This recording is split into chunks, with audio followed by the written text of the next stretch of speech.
We were shooting for radio and TV class today, and it ran a little long. So if you'll give me a moment to catch my breath, I'll play this little bumper here, and then we'll start in on our story. Tired of flipping through endless channels? Well, look no further. SAU TV's Mediacom Channel 81 has a wide variety of programming such as Classic Arts Showcase, Dateline SAU, and live SAU sports and coaches shows. It's a channel you can lose the remote on. Oh, good heavens. So, last week we left off with our story of the UFOs that could shoot compressed nitrogen, I think. Maybe it might have been hydrogen because it's flammable. Regardless, they can shoot some kind of compressed gas that cools everything down. And we return to our hero on the fourth day. The fourth day. And Thurston was suddenly certain of the fate of New York. He heard to a telephone of the Secretary of War. He implored assistance. "Send your planes. Here's where we'll get it next. Send Riley. Let's make a last stand, win or lose." "I'll give you a squadron," was the concession. "What difference whether they die here or there?" The voice was that of a weary man, weary and sleepless and hopeless. "Goodbye, sigh, old man." The click of the receiver sounded in Thurston's ear, and he returned to the roof for his vigil. To wait, to stride nervously back and forth in impotent expectancy. He could leave, go out into open country, but what were a few days or months or even a year with this horror upon them? It was the end. McGregor was right. Good old Mac. There were airplanes roaring overhead. It meant Thurston abruptly was cold, and a chill gripped at his heart. The paroxysm passed. Paroxysm, that's a neat word. What does it mean? Paroxysm, a sudden attack or violent expression of a particular emotion or activity. So the paroxysm of horror that crossed him over at that cold feeling. He was doubled with laughter, or was it he who was laughing? He was suddenly buoyantly carefree. Who was he that it mattered? Cyrus Thurston, an ant, and their anthill was about to be snuffed out. He walked over to a waiting group and clapped one man on the shoulder. "Well, how does it feel to be an ant?" he inquired, and laughed loudly at his jest. "You and your millions of dollars, your acres of factories, your steamships and railroads." The man looked at him strangely and edged cautiously away. His eyes, like those of the others, had a dazed, stricken look. A woman was sobbing softly as she clung to her husband. From the streets far below came a quavering shrillness of sound. The planes gathered in climbing circles. Far on the horizon were 4 tiny, glinting specks. Thurston stared until his eyes stung. He was walking in a waking sleep as he made his way to the stone coping beyond which was the street far below. He was dead, right this minute. What were a few minutes more or less? He could climb over the coping. None of the huddled, fear-gripped group would stop him. He could step out into space and fool them, the devils. They could never kill him. What was it McGregor had said? A good egg, that McGregor. "But we can die fighting." Yes, that was it. Die fighting. But he couldn't fight. He could only wait. Well, what were the others doing down there in the streets in their homes? He could wait with them. Die with them. He straightened slowly and drew one long breath. He looked steadily and unafraid at the advancing specks. They were larger now. He could see their round forms. The planes were less noisy. They were far up in the heights, climbing. The bulbs came slantingly down. They were separating. Thurston wondered vaguely. What had they done in Berlin? Yes, he remembered. Placed themselves at the 4 corners of a great square and wiped out the whole city in one explosion. 4 bombs dropped at the same instant while they shot up to safety in the thin air. How did they communicate? Thought transference, most likely. Telepathy between these great brains, one to another. A plane was falling. It curved and swooped in a trail of flame, then fell straight toward the earth. They were fighting. Thurston stared above. There were clusters of planes diving down from on high. Machine guns stuttered faintly. Machine guns, toys. Brave that was it. We can die fighting. His thoughts were far off. It was like listening to another's mind. The air was filled with swelling clouds. He saw them before the blast struck where he stood. The great building shuddered at the impact, and there were things falling from the clouds, wrecks of planes, blazing and shattered. Still came others. He saw them faintly through the clouds. They came in from the west. They'd gone far to gain altitude. They drove down from the heights. The enemy had drifted, and they were over the bay. More clouds and another blast thundering at the city. There were specks, Thurston saw, falling into the water. Again, the invaders came down from the heights where they had escaped their own shattering attack. There was the faint roar of motors behind from the south. The squadron from Washington passed overhead. They had surely seen the fate that awaited, and they drove on to the attack, to strike at an enemy that shot instantly into the sky, leaving crashing destruction about the torn dead. "Now!" said Cyrus Thurston aloud. The big bulbs were back. They floated easily in the air, a plume of vapor billowing beneath. They were ranging to the four corners of a great square. Only one plane was left, coming in from the south, a lone straggler, late for the fray. One plane. Thurston's shoulders sagged heavily. It was all they had left. It went swiftly overhead. It was fast. Fast. Thurston suddenly knew. It was Riley in that plane. "Go back, you fool!" He was screaming at the top of his voice. "Back! Back, you poor, decent Irishman!" Tears were streaming down his face. His buddies, Riley had said. And this was Riley driving swiftly in, alone, to avenge them. He saw dimly as the swift plane sped over the first bulb, on and over the second. The soft roar of gas from the engines drowned out the sound of his engine. The gas from the machines, rather, drowned out the sound of his engine. The plane passed them in silence to bank sharply toward the third corner of the forming square. He was looking them over, Thurston thought, and the beast disregarded so contemptible an opponent. He could leave. He could still escape. For God's sake, Riley, beat it. Thurston's mind was solely on the fate of the lone voyager until the impossible was borne in upon him. The square was disrupted. 3 great bulbs were now drifting. The wind was carrying them out toward the bay, and they were coming down in a long, smooth descent. The plane shot like a winged rocket at the 4th great shining ball. To the watcher, aghast with a sudden hope, it seemed barely to crawl. The ray. The ray? Thurston saw as if straining eyes had pierced through the distance to see the invisible. He saw from below the swift plane the streaming, intangible ray. That was why Riley had flown closely past and above them. The ray poured from below. His throat was choking him, strangling. The last enemy took alarm. Had it seen the slow sinking of its companions, failed to hear them in reply to its mental call?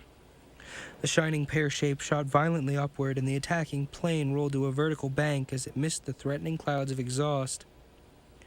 What do you know about dogfights? And Riley had grinned. Riley belonged. The bulb swelled before Thurston's eyes in its swift descent. It canted to one side to head off the struggling plane that could never escape, but it didn't try to escape. The steady wings held true upon their straight course. From above came the silver meteor. It seemed striking at the very plane itself. It was almost upon it before it belched forth a cushioning blast of gas. Through the forming clouds, a plane bored in swiftly. It rolled slowly and was flying upside down. It was under the enemy. Its ray. Thurston was thrown a score of feet away, to crash helpless into the stone coping by the thunderous crash of the explosion. There were fragments falling from a dense cloud, fragments of curved and silvery metal. The wing of a plane danced and fluttered in the air. He fired its bombs, whispered Thurston in a shaking voice. He killed the other devils where they lay. He destroyed this with their own explosive. He flew upside down to shoot up with the ray to set off its shells. His mind was fumbling with the miracle of it. Clever pilot Riley in a dogfight. And then he realized.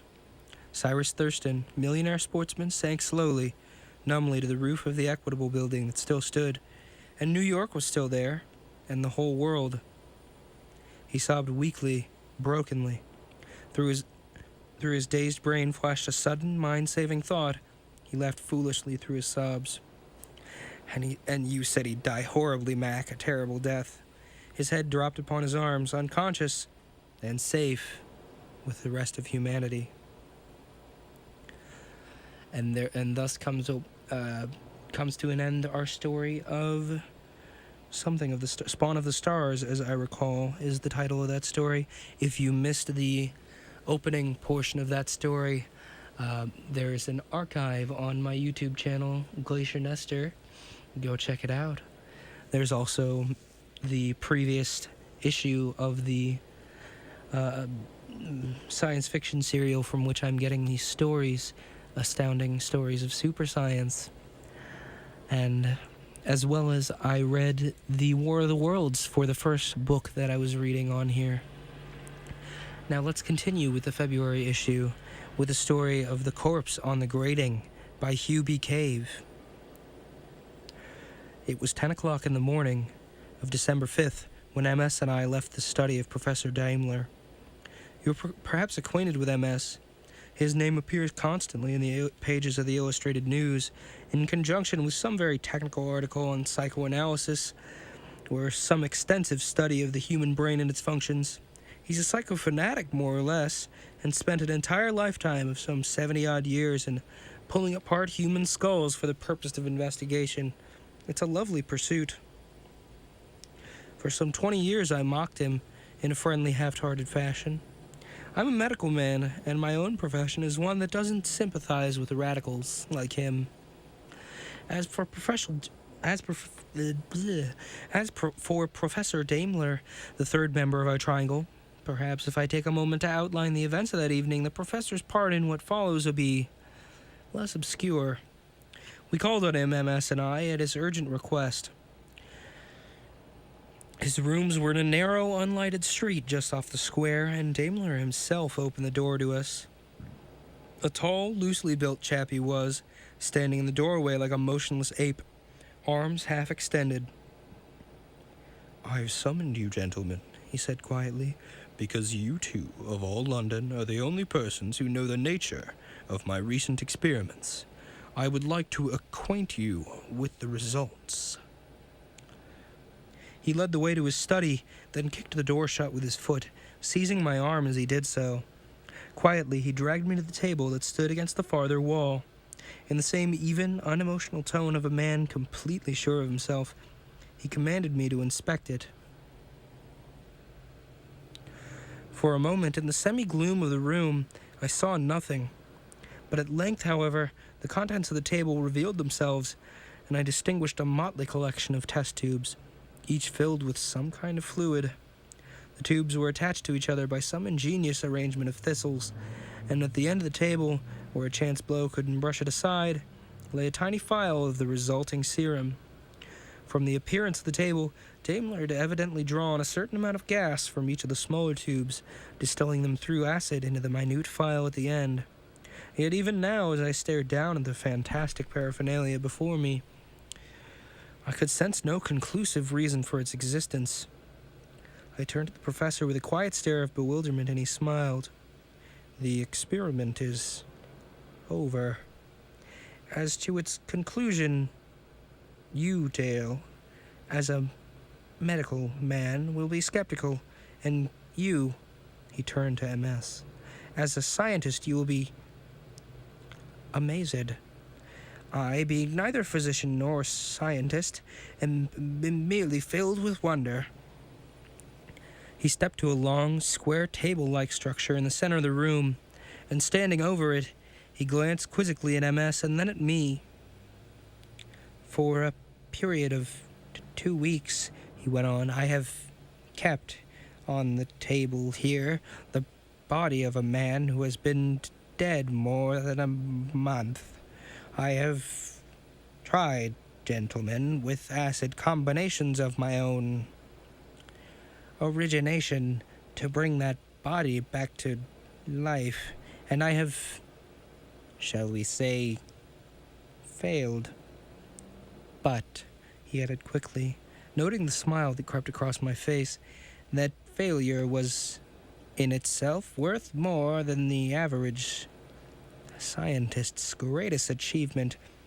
You know, Dale, that heat, if a man is not truly dead, will sometimes resurrect him.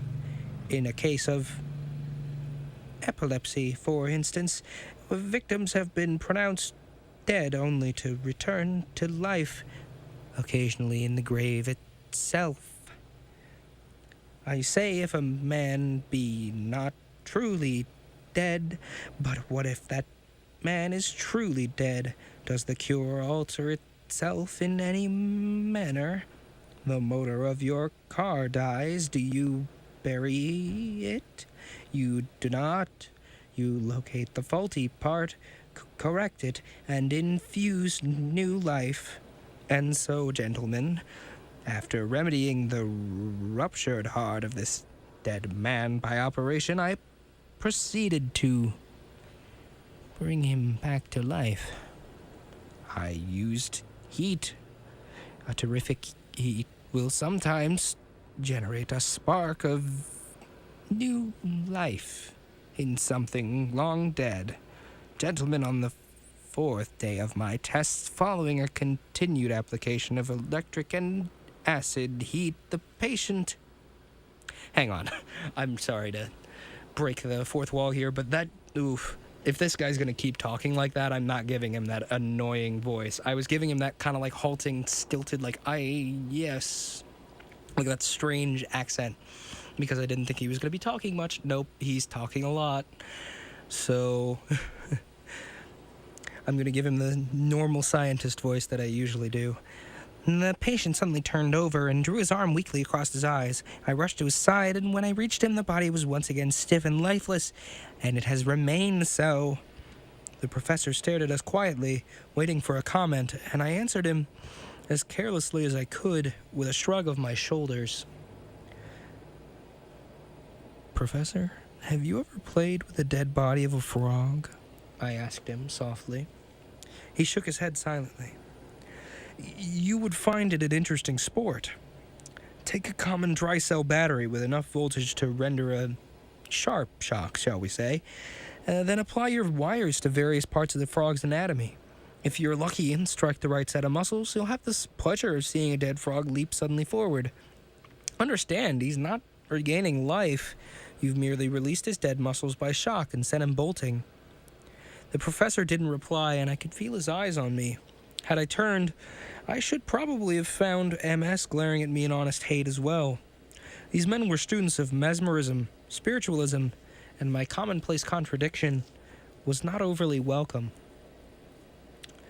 You are cynical, Dale, said MS coldly, because you do not understand.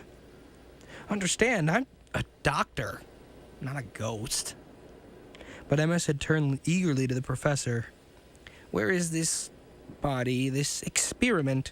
He demanded. Daimler shook his head. Evidently he'd acknowledged failure and didn't intend to drag his dead man before our eyes, unless he could bring that man forth alive, upright, and ready to join our conversation. I have put it away, he said distantly. There's nothing more to be done now that our reverend doctor has insisted in making a matter-of-fact thing out of our experiment. You understand, I had not intended to go for a wholesale resurrection. Even if I had met with success, it is my belief that a dead body, like a dead piece of mechanism, that can be brought to life again, provided we're intelligent enough to discover the secret. And by good heavens, it is still my belief. That was the situation then, when MS and I paced slowly back along the narrow street that contained the professor's dwelling place.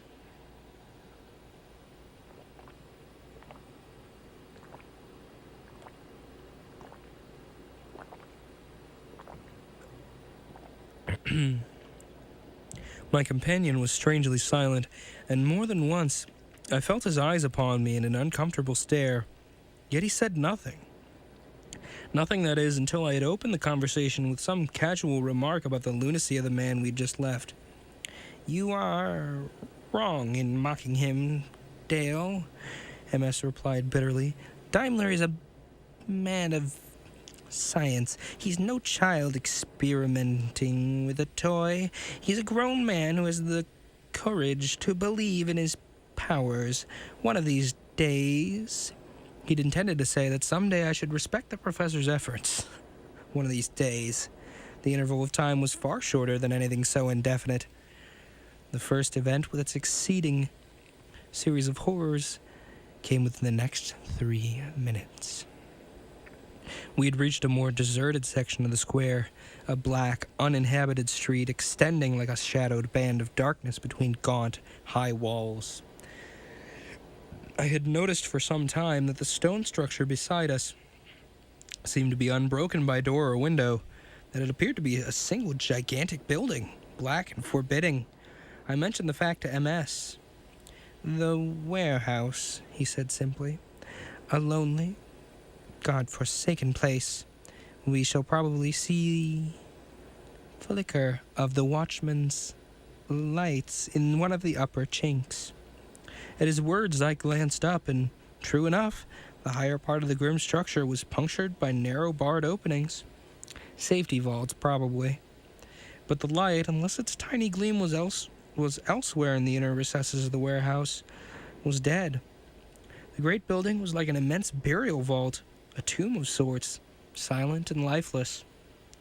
We had reached the most forbidding section of the narrow street, where a single arch lamp overhead cast a halo of ghastly yellow light over the pavement. At the very rim of the circle of illumination, where the shadows were deeper and more silent, I could make out the black moldings of a heavy iron grating. The bars of metal were designed, I believe, to seal the side entrance of the great warehouse from night marauders. It was bolted in place and secured with a set of immense chains, immovable. This much I saw as my intent gaze swept the wall before me. This huge tomb of silence held me for a peculiar fascination,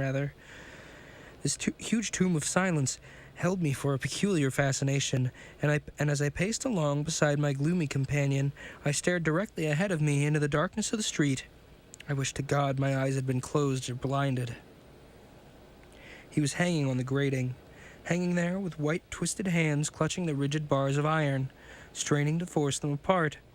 His whole distorted body was forced against the barrier, like the form of a madman struggling to escape from his cage.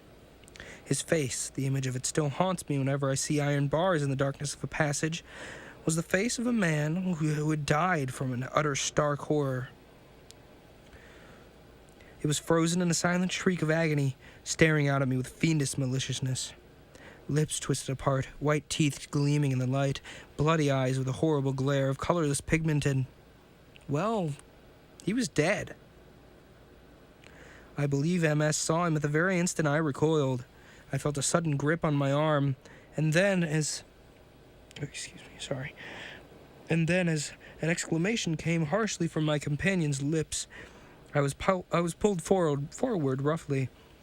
I found myself staring straight into the dead eyes of that fearful thing before me, and found myself standing rigid, motionless, before the corpse that hung within reach of my arm. And then, through that overwhelming sense of the horrible, came the quiet voice of my comrade, the voice of a man who looks upon death as nothing more than an opportunity for research.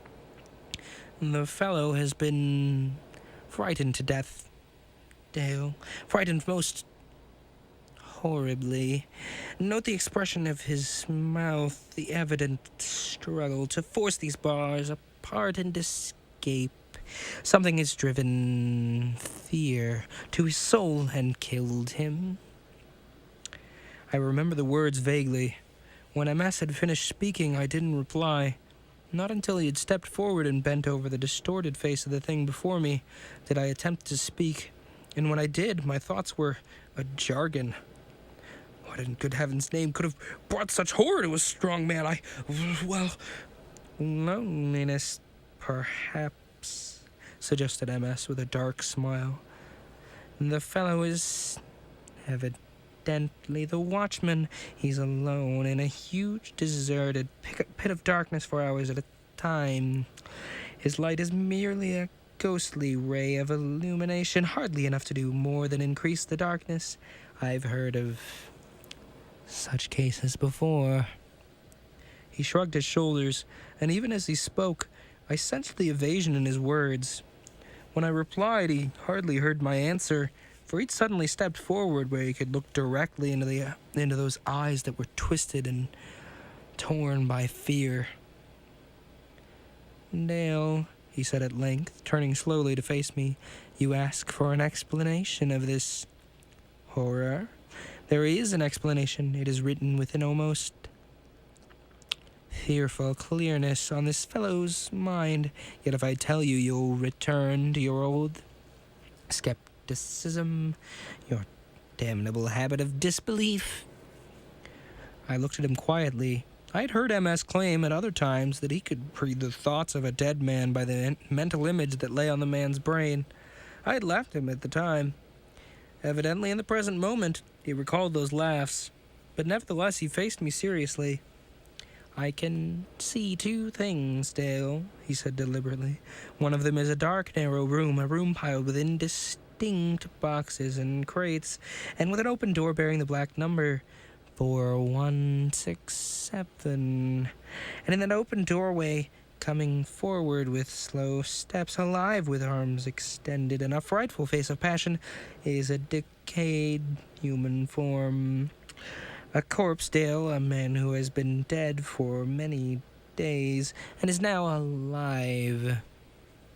MS turned slowly and pointed with upraised hand to the corpse on the grating. "That is why," he said simply, "this fellow died of horror." His words died into emptiness, and for a moment I just stared at him. And then, in spite of the shock of our surroundings, in spite of the late hour and the loneliness of the street, the awful thing beside us, I laughed.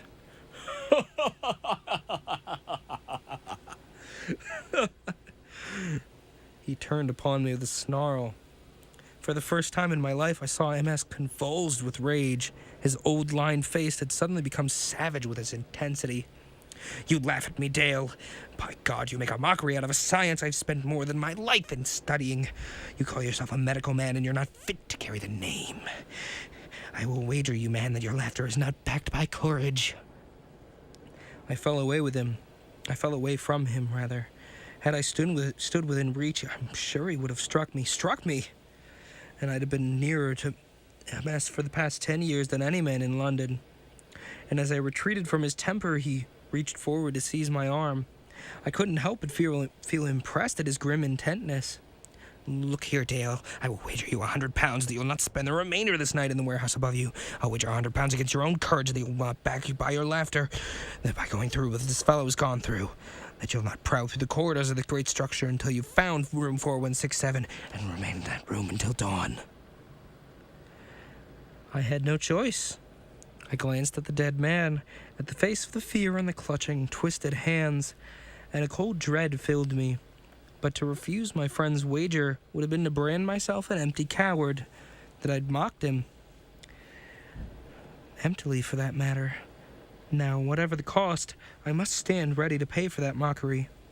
"Room 4167? I replied quietly, in a voice which I made every effort to control, lest he should discover the tremor trying to escape it. "Very well, I'll do it." It was nearly midnight when I found myself alone, climbing a musty, winding ramp between the first and second floors of the deserted building. Not a sound, except the sharp intake of my breath and the dismal creak of the wooden stairs, echoed through that tomb of death. There was no light, not even the usual dim glow that's left to illuminate an unused corridor. Moreover, I had brought no means of light with me. Nothing but a half-empty box of safety matches which, by some unholy premonition, I'd forced myself to save for some future moment. The stairs were black and difficult, and I mounted them slowly, groping with both hands along the rough wall. Oh, good heavens, that alarm. I'm very sorry. I need to remember to disable that alarm, at least for Fridays. I'm going to do that, actually, while I'm thinking about it. But we'll continue reading while I'm at it. Where was I? Oh, I had left MS some moments before. In his usual decisive manner, he had helped me to climb the iron grating and lower myself to the sealed alleyway on the farther side. Then, leaving him without a word, for I was bitter against the triumphant tone of his parting words, I proceeded into the darkness, fumbling forward until I had discovered the open door in the lower part of the warehouse. And then the ramp, winding crazily upward, seemingly without end. I was seeking blindly for that particular room which was to be my destination. Room 4167, with its high number, could hardly be on the lower floors, and so I had stumbled upward. It was at the entrance of the second-floor corridor that I struck the first of my desultory supply of matches, and by its light discovered a placard nailed to the wall. The thing was yellow with age and hardly legible. In the drab light of the match, I had difficulty in reading it, but as far as I can remember, the notice went something like this. Warehouse rules. No light shall be permitted in any room or corridor as a prevention against fire. No person shall be admitted to rooms or corridors unless accompanied by an employee. A watchman shall be on the premises from 7 p.m. until 6 a.m. He shall make round of the corridors every hour during that interval, a quarter past the hour. Rooms are located by their numbers, the first figure in the room number indicating its floor location. I could read no further. The match in my fingers burned to a black thread and dropped. Then, with the burnt stump still in my hand, I groped through the darkness to the bottom of the second ramp. Room 4167, then, was on the fourth floor, the topmost floor of the structure. I must confess the knowledge didn't bring any renewed burst of courage. The top floor... 3 black stair pits lied between me and the safety of escape. There could be no escape. No human being in the throes of fear could hope to discover that tortured outlet, could hope to grope his way through the Stygian gloom down a triple ramp of black stairs. Stygian gloom, that's a wonderful phrase. I like that. As in, like, Stygian, as in Styx, river Styx, Greek mythology. But I digress. And even though he succeeded in reaching the lower corridors, there was still a blind alleyway, sealed at the outer end by a high grating of iron bars. Escape. The mockery of it caused me to stop suddenly in my ascent and stand rigid, my whole body trembling violently. But outside in the gloom of the street, MS was waiting with that fiendish glare of triumph that would brand me a man without courage. I couldn't return to face him, not through all the horrors of hell that inhabited this gruesome place of mystery. And horrors must surely inhabit it, else how could one account for that fearful thing on the grating below? But I'd been through horrors before. I'd seen a man dead on the operating table jerk suddenly to his feet and scream. I'd seen a young girl, not long before, awake in the midst of an operation with a knife already in her frail body. Surely after those horrors, no unknown danger could send me cringing back to the man who was waiting bitterly for me to return, right? Those were the thoughts pregnant in my mind as I groped slowly, cautiously along the corridor of the upper floor, searching each closed door for the indistinct number 4167. The place was like the center of a huge labyrinth, a spiderweb of black, repelling passages, leading into some central chamber of utter silence and blackness. I went forward with dragging steps, fighting back the dread that gripped me. I went farther and farther from the outlet of escape. And then, after losing myself completely in the gloom, I threw aside all thoughts of return and pushed on with a careless, surface bravado, and laughed aloud. Just a moment, I need to have some water.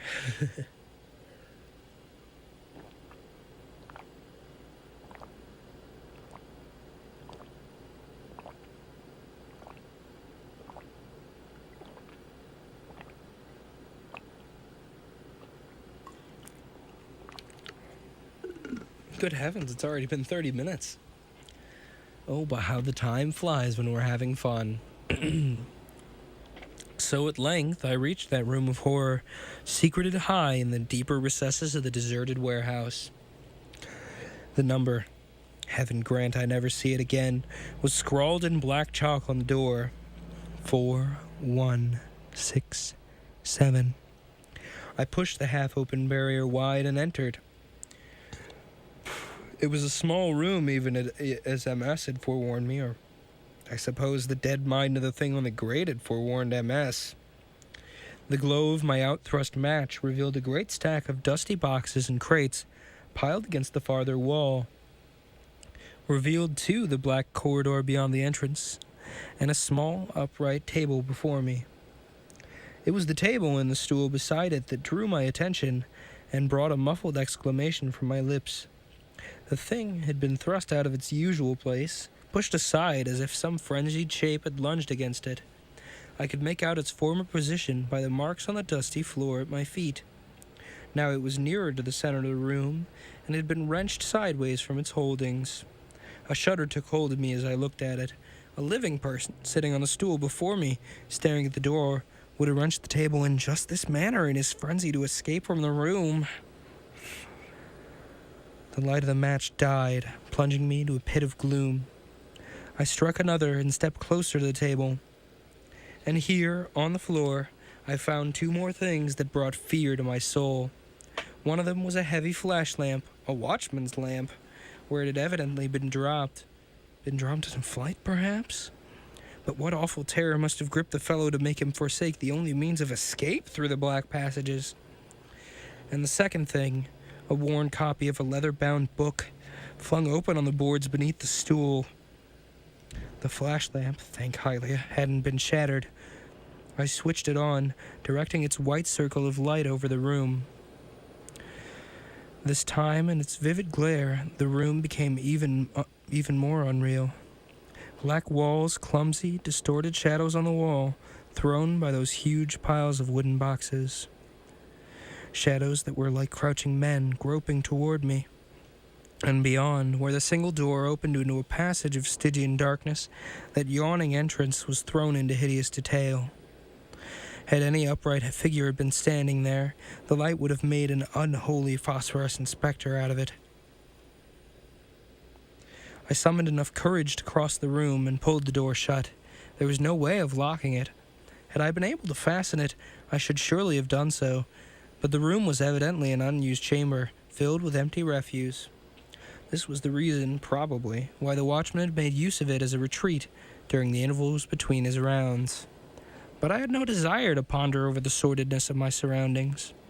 I returned to my stool in silence, and stooping, picked up the fallen book from the floor. Carefully, I placed the lamp on the table, where its light would shine on the open page. Then, turning the cover, I began to glance through the thing which the man before me had evidently been studying. And before I had read 2 lines, the explanation of the whole horrible thing struck me. I stared dumbly down at the little book and laughed. Laughed harshly, so that the sound of my mad cackling echoed in 1,000 ghastly reverberations through the dead corridors of the building.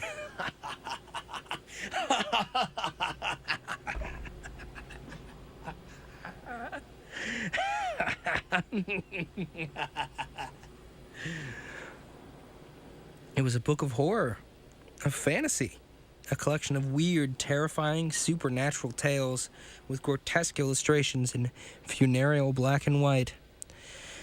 And the very line I'd turned to, the line which had probably struck terror to that unlucky devil's soul, explained MS's decayed human form, standing in the doorway with arms extended in a fright. Actually, no, let me And the very line I'd turned to, the line which had probably struck the terror to that unlucky devil's soul, explained MS's decayed human form, standing in the doorway with arms extended and a frightful face of passion. The description, the same description, for that matter, lay before me, almost in my friend's words. Little wonder that the fellow on the grating below, after reading this orgy of horror, had suddenly gone mad with fright. Little wonder that the picture engraved on his dead mind was a picture of a corpse standing in the doorway of room 4167. I glanced at the doorway and laughed. There was no doubt of it. It was that awful description in MS's untempered language that had made me dread my surroundings, not the loneliness and silence of the corridors about me. Now, as I stared at the room, the closed door, the shadows on the wall, I couldn't repress a grin. But the grin didn't stay long. A 6-hour siege awaited me before I could hear the sound of a human voice again. 6 hours of silence and gloom. I didn't relish it. Thank heavens the fellow before me had had foresight enough to leave his book of fantasy for my amusement. I turned to the beginning of the story. A lovely beginning it was, outlining in some detail about how a certain Jack Fulton, English adventurer, had suddenly found himself imprisoned by a mysterious gang of monks or something of the sort, in a forgotten cell at the monastery of El Toro. The cell, according to the pages before me, was located in the empty, haunted pits below the stone floors of the structure. What a lovely setting! And the brave Fulton had been secured firmly to a huge metal ring set in the further wall opposite the entrance. I read the description twice. At the end of it, I couldn't help but lift my head to stare at my own surroundings. Except for the location of the cell, I might have been in the same setting. The same darkness, silence, and loneliness. Peculiar familiarity. And then, Fulton lay quietly, without attempt to struggle. In the dark, the stillness of the vaults became unbearable, terrifying. Not a suggestion of sound except the scraping of unseen rats. I dropped the book with a start. From the opposite end of the room in which I sat came a half-inaudible scuffling noise. The sound of hidden rodents scrambling through the great pile of boxes. Imagination? I'm not sure. But I am sure of this. There was no smile on my lips as I picked up the book again with trembling fingers and continued.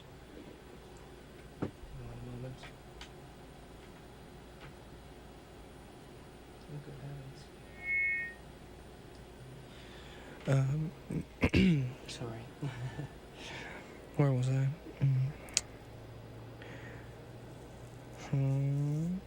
We dropped the book, and then... Let me just start from dropping the book. Sorry, I just noticed something in the booth that I needed to take care of. I dropped the book with a start. From the opposite end of the room in which I sat came a half-inaudible scuffling noise. The sound of hidden rodents scrambling through the great pile of boxes. Imagination? I'm not sure. At the moment, I would have sworn that sound was a definite one, that I'd heard it distinctly. Now as I recount this tale of horror, I'm not sure. But I am sure of this. There was no smile on my lips as I picked up the book again with trembling fingers and continued. The sound died into silence. For an eternity, the prisoner lay rigid, staring at the open door of his cell. The opening was black, deserted, like the mouth of a deep tunnel leading to hell. And then suddenly, from the gloom beyond that opening, came an almost noiseless, padded football. Football, yes. Just boo, dunk, football. Not at all a football. And then suddenly, from the gloom beyond that opening, came an almost noiseless, padded footfall. This time there was no doubt of it. The book fell from my fingers and dropped to the floor with a clatter. Yet even through the sound of its falling, I heard that fearful sound, the shuffle of a living foot.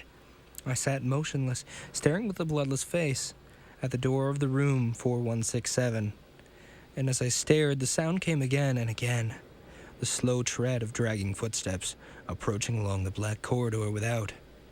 I got to my feet like an automaton, swaying heavily. Every drop of courage ebbed from my soul as I stood there, one hand clutching the table, waiting. And then with an effort I moved forward. My hand was outstretched to grasp the little wooden handle of the door, and I didn't have the courage. Like a cowed beast, I crept back to my place and slumped down on the stool, my eyes still transfixed in the mute stare of terror. I waited. For more than a half an hour I waited, motionless.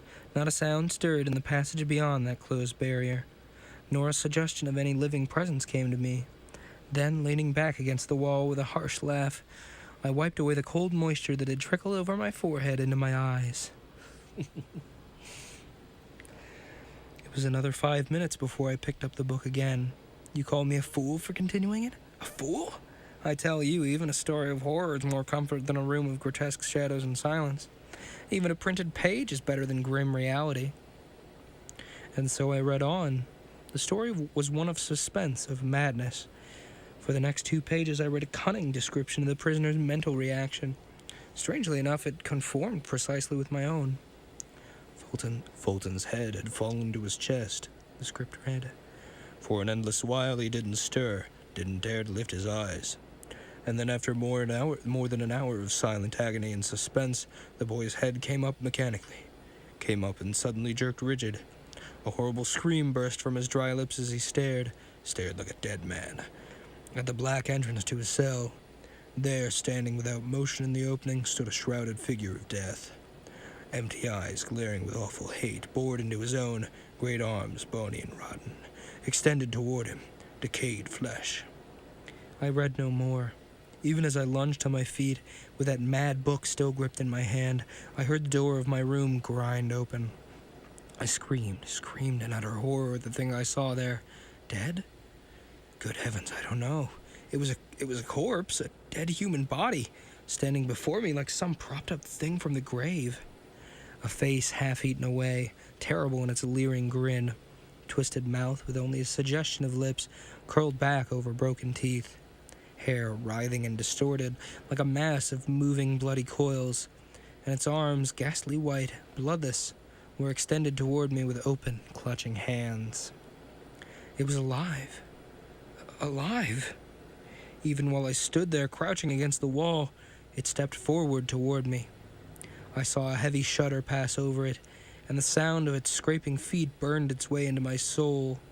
And then with its second step, the fearful thing stumbled to its knees, the white gleaming arms, thrown into streaks of living fire by the light of my lamp, flung violently upwards, twisting toward the ceiling. I saw the grin change to an expression of agony, of torment, and then the thing crashed upon me, dead. With a great cry of fear, I stumbled to the... With a great... Once more. With a great... Spoonerisms, everybody. With a great cry of creer. Everybody's favorite is spoonerisms, right? With a great cry of fear, I stumbled to the door. I groped out of that room of horror, stumbled along the corridor. No light. I left it behind on the table to throw a circle of white glare over the decayed, living dead intruder who had driven me mad. My return down those winding ramps to the tower was a nightmare of fear. I remember that I stumbled, that I plunged through the darkness like a man gone mad. I hadn't thought of caution, no thought of anything except, perhaps, escape. And then the lower door in the alley of gloom. I reached the grating, flung myself upon it, and pressed my face against the bars in a futile effort to escape. I reached the grating, flung myself upon it, and pressed my face against the bars in a futile effort to escape.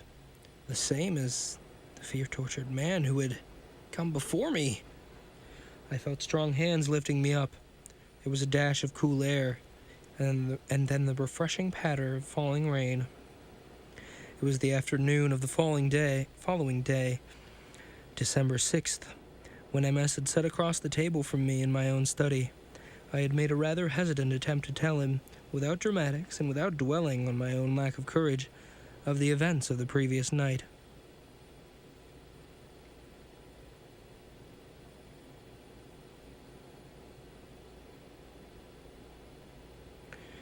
"You deserved it, Dale," he said quietly. "You are a medical man, nothing more, and yet you mock the beliefs of a scientist great as Dahmer. I wonder, do you still mock the professor's beliefs? That he can bring a dead man to life?" I smiled a bit doubtfully. "I will tell you something, Dale," said MS deliberately. He was leaning across the table, staring at me. "The professor only made one mistake in his great experiment. He didn't wait long enough for the effect of his strange acids to work. He acknowledged failure too soon and got rid of the body." He paused. "When the professor stored his patient away, Dale," he said quietly, "he stored it in room 417 at the great warehouse. If you're acquainted with the place, you will know that room 4170 is directly across the corridor from 4167. Wow.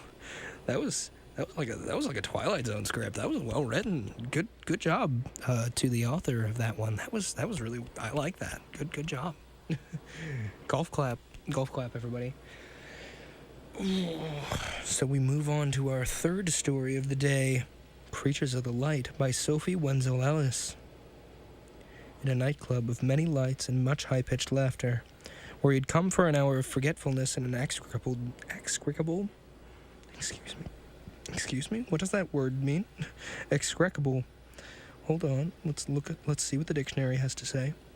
Execrable, extremely bad or unpleasant. As in execrable cheap wine, or execrable cheap tea, more like. Have you guys ever had like a like, you know, that cheap hotel tea? Ooh, that's a rough time. Let me tell you what.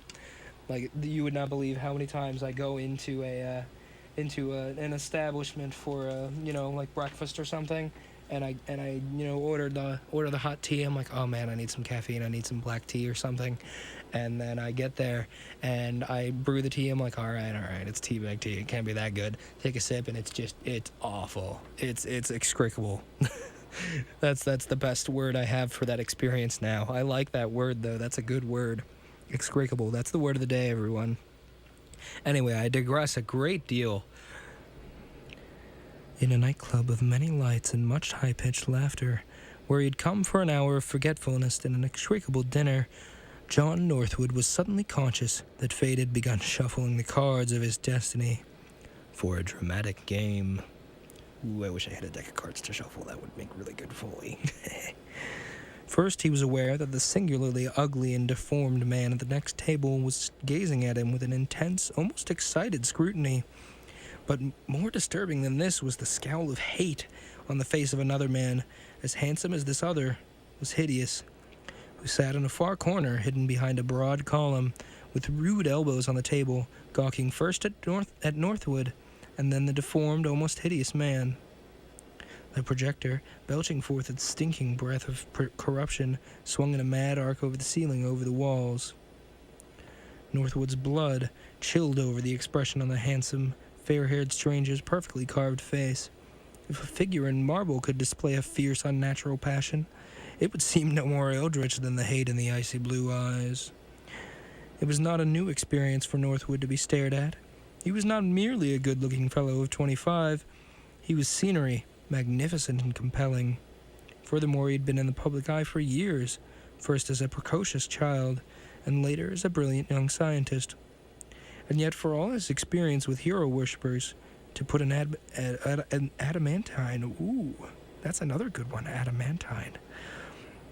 And yet, for all his experience with hero worshippers, to put an adamantine crust on his sensibilities, he grew warm-eared under the gaze of these two strangers. This hunchback with a face like a grotesque mask in a Greek play. This other who, even handsomer than himself, chilled the blood strangely with the cold perfection of his heaven-like masculine beauty. Northwood sensed something familiar about the hunchback. Somewhere he'd seen that huge, round, intelligent face, splattered with startling features.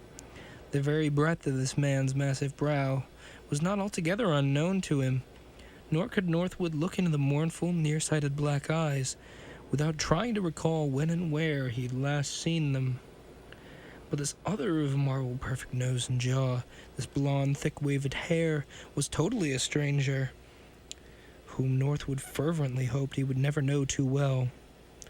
Trying to analyze the strange repugnance he felt for this handsome, boldly staring fellow, Northwood decided, he's like a newly made wax figure endowed with life. Shivering over his own fantastic thought, he again glanced swiftly at the hunchback, who he noticed was playing with his coffee, evidently to prolong the meal. 1 year of calm-headed scientific teaching in the famous old Eastern country had not made him callous to mysteries. Thus, with a feeling of high adventure, he finished his own supper and prepared to go. But from the corner of his eye, he saw the hunchback leave his seat, while the handsome man behind the column rose furtively, as though he too intended to follow. Northwood was out in the dusky street. Dusky street? Really? Did they mean to say dusky street? Dusky, darkish in color, as in, like, dusk, I guess.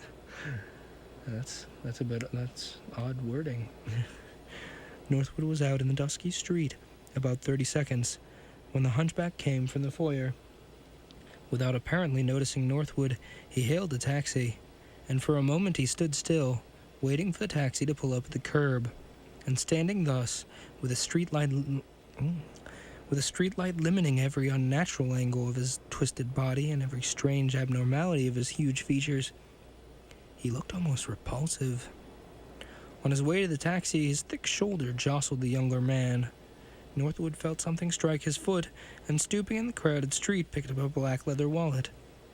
"Wait!" he shouted, as the hunchback stepped into the waiting taxi. But the man didn't falter. In a moment, Northwood lost sight of him as the taxi moved away. He debated with himself whether or not he should attempt to follow, and while he stood thus in indecision, the handsome stranger approached him. "Good evening to you," he said curtly. His rich musical voice, for all its deepness, held a faint hint of the tremulous bird-like notes held in the voice of a young child who's not used his vocal cords long enough for them to have lost their exquisite newness. Good evening," echoed Northwood somewhat uncertainly. An aura of repulsion swept coldly over him. Seen close with the brilliant light of the street more directly on his too-perfect face, the man was more sinister than in the cafe. And yet Northwood, struggling desperately for a reason to explain this violent dislike, couldn't discover why he shrank from the splendid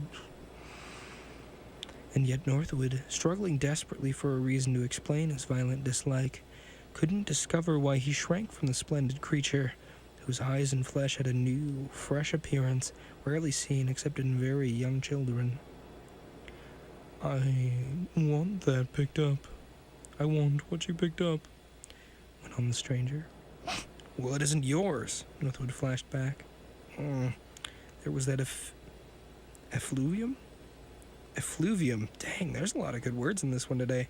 Effluvium, an unpleasant or harmful odor, secretion, or discharge.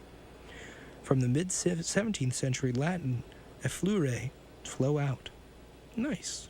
Cool. I like this. This is a good word as well. That effluvium of hatred which seemed to weave a tangible net around him. "Nor is it yours. Give it to me." "You're insolent, aren't you? If you don't give it to me, you'll be sorry." The man didn't raise his voice in anger, and yet the words whipped Northwood with almost physical violence. "If he knew everything that I saw happened in there, that I'm talking to you at this moment, he would tremble with fear." "You can't intimidate me." "No." For a long moment, the cold blue eyes held his contemptuously. "No. I can't frighten you, you worm of the Black Age."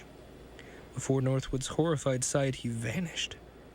Vanished as though he had turned suddenly to air and floated away. Oh my, how strange. I'm going to put on a little bumper here, just for a little 7-second break so you guys don't have to hear me frantically gulping down water. So I will return just in a moment. The Stinger. KALA HD3.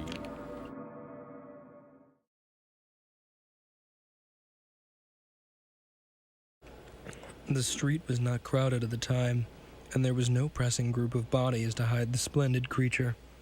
Northwood gawked stupidly, mouth half open, eyes searching wildly everywhere. The man was gone. He simply disappeared in the same electric-lighted street, for that matter. Suddenly, close to Northwood's ear, grated a derisive laugh. I can't frighten you. From nowhere came that singularly young old voice. As Northwood jerked his head around to meet blank space, a blow struck the corner of his mouth. No, let me try that again. Dang it, I can't hit myself in the face, sorry. I was trying to do Foley. He felt warm blood run over his chin. I could take that wallet from you, worm, but you may keep it and see me later. But remember this, the thing inside will never be yours. The words fell from the empty air, and for several minutes Northwood waited at the spot, expecting another demonstration of the abnormal, but nothing else occurred. At last, trembling violently, he wiped the thick moisture from his forehead and dabbed at the blood, which he still felt on his chin. But when he looked at his handkerchief, he muttered, "Well, good heavens. There's nothing there." And as he said, the handkerchief bore not the slightest trace of blood. Under the light in his bedroom, Northwood examined the wallet. It was made of alligator skin, clasped with a gold signet that bore the initial M. The first pocket was empty. The second yielded an object that sent a warm flush to his face. It was a photograph of a gloriously beautiful girl, so seductively lovely that the picture seemed to almost be alive. The short, curved upper lip, the full, delicately voluptuous lower, parted slightly in a smile that seemed to linger in every exquisite line of her face. She looked as though she had just spoken passionately, and the spirit of her words had inspired her sweet flesh and eyes. Northwood turned his head abruptly and groaned. Good heavens. He had no right to palpitate over the picture of unknown beauty. Only a month ago he had become engaged to a young woman whose mind was as brilliant as her face was plain. Always he'd vowed that he'd never marry a pretty girl, for he detested his own masculine beauty sincerely. He tried to grasp a mental picture of Mary Burns, who never stirred in him the emotion that the smiling picture invoked. But gazing at the picture, he couldn't remember how his fiancée looked. Suddenly the picture fell from his fingers and dropped to the floor on its face, revealing an inscription on the back. In a bold masculine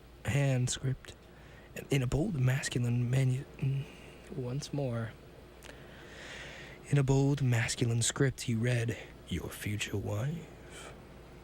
Some lucky fellow is headed for a life of bliss, was his jealous thought. He frowned at the beautiful face. What was this girl with this hideous hunchback? Why did the handsome stranger warn him that the thing inside will never be yours? Again he turned eagerly to the wallet, and in the last flap he found something that gave him another surprise. A plain white card on which a name and address were written by the same hand that had penned the inscription on the picture. Emo Mundson,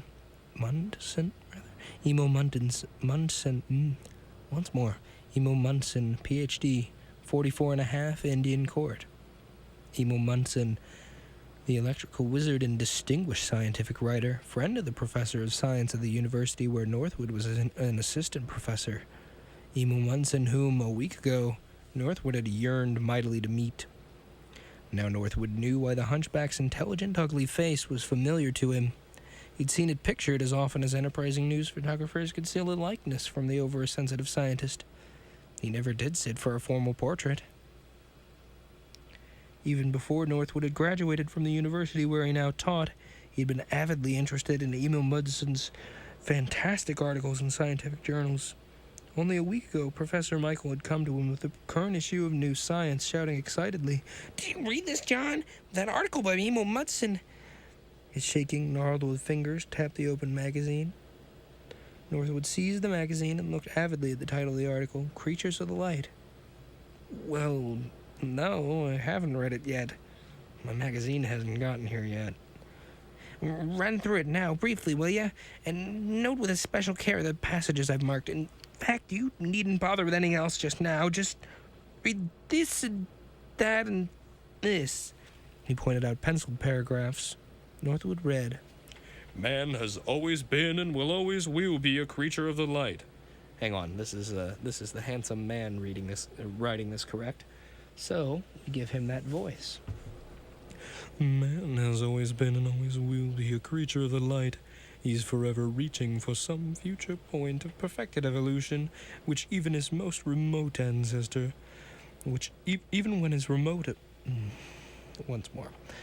He's forever reaching for some future point of perfected evolution which, even when his most remote ancestor was a fish creature composed of a few cells, was the guiding power that brought him up from the first stinking sea and caused him to create God's in his own image. It is this yearning for perfection which sets man apart from all other life, which made him man even in the rudimentary stages of his development. He was man when he wallowed in the slime of the new world and yearned for the air above. He will still be man when he is evolved into that glorious creature of the future whose body is deathless and whose mind rules the universe. Professor Michael, looking over Northwood's shoulder, interrupted the reading. Man has always been man, he droned emphatically. That's not original with friend Mudson, of course, but it's a theory that's not yet received sufficient investigation. He indicated another marked paragraph. Read this thoughtfully, John. It's the crux of Munden's thought. Northwood continued. Since the human body is chemical and electrical, increased knowledge of its powers and limitations will enable us to work with nature in a sublime but infinitely slow process of human evolution. We need not wait another 50,000 years to be godlike creatures. Perhaps even now we may be standing at the beginning of a splendid bridge that will take us to the state of perfected evolution, when we'll be creatures who have reached the light. Northwood looked questioningly at the professor. It's a strange, fantastic thing, isn't it? Professor Michael smoothed his thin gray hair with his dried-out hand. Fantastic? His intellectual eyes behind the thick glasses sought the ceiling. Who can say? Haven't you ever wondered why all parents expect their children to be near perfection themselves? Why it's a natural impulse for them to be willing to sacrifice themselves to better their offspring?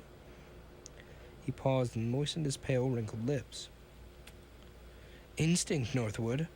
We creatures of the light know that our race shall reach that point in evolution when we, as perfect creatures, shall rule all matter and live forever. He punctuated the last words with blows on the table. We shall rule all matter and live forever. Northwood laughed dryly. How many thousands of years are you looking forward, Professor? The professor made an obscure noise that sounded like a smothered sniff. You and I may never agree on the point that mental advancement may wipe out the physical limitations in the human race, perhaps in a few hundred years. It seems as though your profound admiration for Dr. Mudson would win you over to his theory. This pet theory of his, rather. But what sane man can believe that even perfectly developed beings through mental control could overcome nature's laws? We don't know. The professor slapped the magazine with an emphatic hand. Emil Mudson hasn't written the article for nothing. He's paving the way for some announcement that'll startle the scientific world. I know him. In the same manner, he gave out veiled hints of his various brilliant discoveries and inventions long before he offered them to the world. But Dr. Mudson's an electrical wizard. He wouldn't be delving seriously into the mysteries of evolution, would he? Well, why not? The professor's wizened face screwed up wisely. A year ago, when he was back from one of those mysterious long excursions he takes in those different aircraft of his about which he's so secretive, he told me he was conducting experiments to prove his belief that the human brain generates electric current, and that electrical pulses in the brain set up radioactive waves that someday, among other miracles, will make thought communication possible. Perfect man, he says, will perform mental feats which will give him complete mental domination over the physical. Northwood finished reading and turned thoughtfully to the window. His profile in repose had the straight-nosed, full-lipped perfection of a Greek coin. Old, wizened Professor Michael, gazing at him covertly, smothered a sigh. I wish you knew Dr. Mudson, he said. He, the ugliest man in the world, delights in physical perfection. He'd revel in your splendid body and brilliant mind. Northwood blushed hotly. You'll have to arrange a meeting between us. I have. The professor's thin, dry lips pursed comically. He'll drop in to see you within a few days. And so John Northwood sat holding Dr. Mudson's card and the wallet which the scientist had so mysteriously dropped at his feet. He was the high adventure, perhaps for which he'd been singled out by the most famous electrical wizard. While excitement mounted in his blood, Northwood again examined the photograph. The girl's strange eyes, odd in expression rather than in size or shape, seemed to hold him. The young man's breath came quicker. I'm just like to... Oops. I almost dropped that. That could have went poorly. Here was the high adventure, perhaps, for which he'd been singled out by the famous electrical wizard. When excitement tingled in his blood, Northwood again examined the photograph. The girl's strange eyes, odd in expression rather than size or shape, seemed to hold him, and the young man's breath came quicker. It's a challenge, he said softly. It won't hurt to see what it's all about, right? His watch showed 11 o'clock. He'd returned the wallet that night. Into his coat pocket he slipped a revolver. One sometimes needed weapons in Indian court. Oh, excuse me.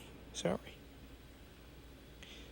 He took a taxi, which soon turned from the well-lighted streets into a section where squalid houses crowded against each other and dirty children swarmed in the streets for their last games of the day. Indian Court was little more than an alley, dark and evil-smelling. The chauffeur stopped at the entrance and said, "If I drive in, I'll have to back out, sir. Number 44.5's the end's house. The end house facing the entrance." "You've been here before?" asked Northwood. "Last week I drove the strangest bad here. Fellow as good-looking as you, who had me follow the taxi occupied by a hunchback with a face like Old Nick." The man hesitated and went on haltingly. "It might sound goofy, mister, but there was something weird about my fare. He jumped out, asked me the charge, and in the moment I glanced at my taxi meter, he disappeared. Yes, sir. Vanished to owing me $4 and 6 bits, for that matter. It was ghost-like, mister." Northwood laughed nervously and dismissed him. He found his number and knocked at the dilapidated door. He heard a sudden movement in the lighted room beyond, and the door opened quickly. Dr. Munson faced him. "I knew you'd come," he said with a slight Teutonic accent. Teutonic. Where's that from? Teutonic, over relating to the Teutons, displaying the characteristics popularly attributed to Germans. Archaic, denoting the Germanic branch of the Indo-European family. So he has that, like, stereotypical "ja, I knew you'd come. Often I'm not wrong in sizing up my man. Come on in." Yeah, that's gross. I'm sorry. We're not doing that accent. That's terrible. Just imagine him with that stereotypical, like, movie villain German accent. That's what it's describing here. Northwood cleared his throat awkwardly. "You dropped your wallet at my feet, Dr. Munson. I tried to stop you before you got away, but I guess you didn't hear me." He offered the wallet, but the hunchback waved it aside. "A ruse, of course. It was just my way of testing what your Professor Michael told about you, that you're extraordinarily intelligent, virile, and imaginative. Had you sent the wallet to me, I should have sought elsewhere for my man. Come on in."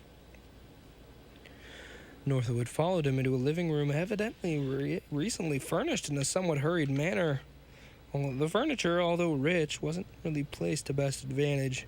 The new rug was a trifle crooked on the floor. The lampshades clashed in color with the other furnishings. Dr. Munson's intense eyes swept over Northwood's slim, tall body. "Ah, you're a man," he said softly. You're what all men would be if we followed nature's plan that only the fit shall survive. But modern science is permitting the unfit to live and mix their defective beings with a developing race." His huge fish gesticulated madly.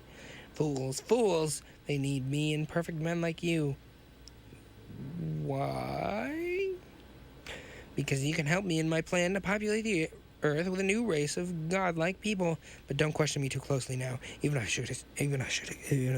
should explain, you would call me insane. But watch, gradually I shall unfold the mystery before you, so that you believe." He reached for the wallet that Northwood still held and opened it with a monstrous hand and reached for the photograph. "She shall bring you love. She's more beautiful than a poet's dream."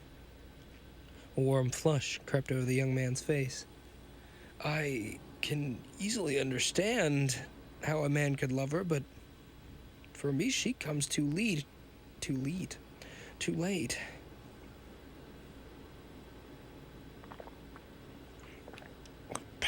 Fiddlesticks. This girl was created for you, and that other you will forget at the moment you set eyes on the sweet flesh of this Althalia.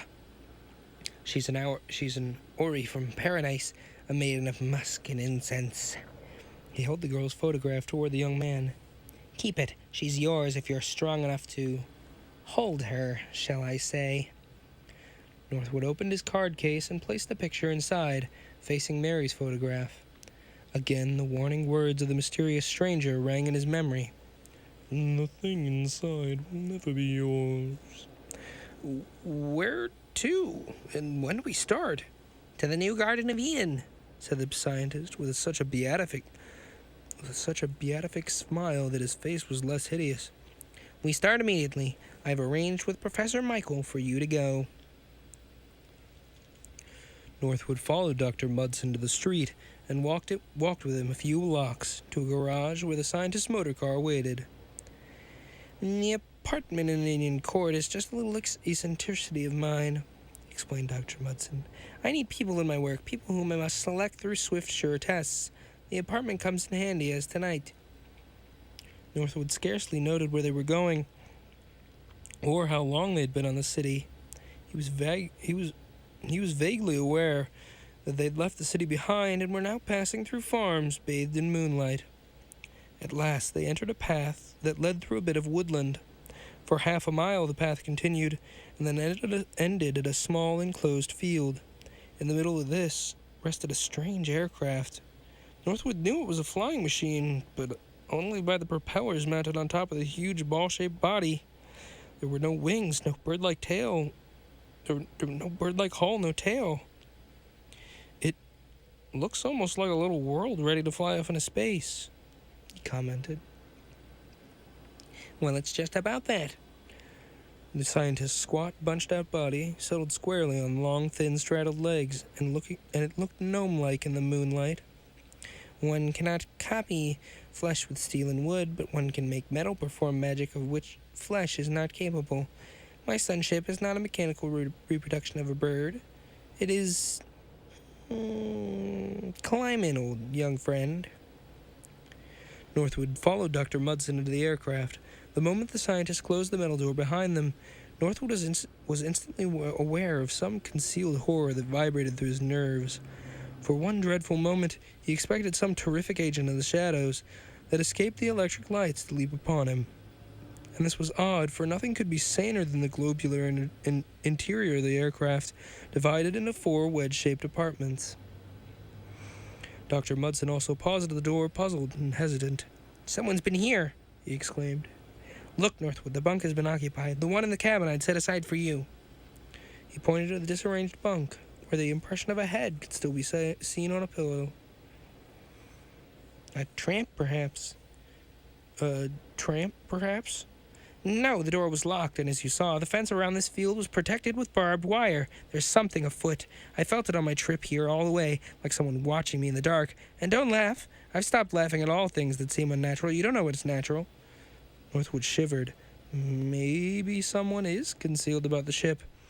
Impossible. Me, I thought so too, but I looked, and there was nothing. All evening, Northwood had burned to tell the scientist about the handsome stranger in the Mad Hatter Club.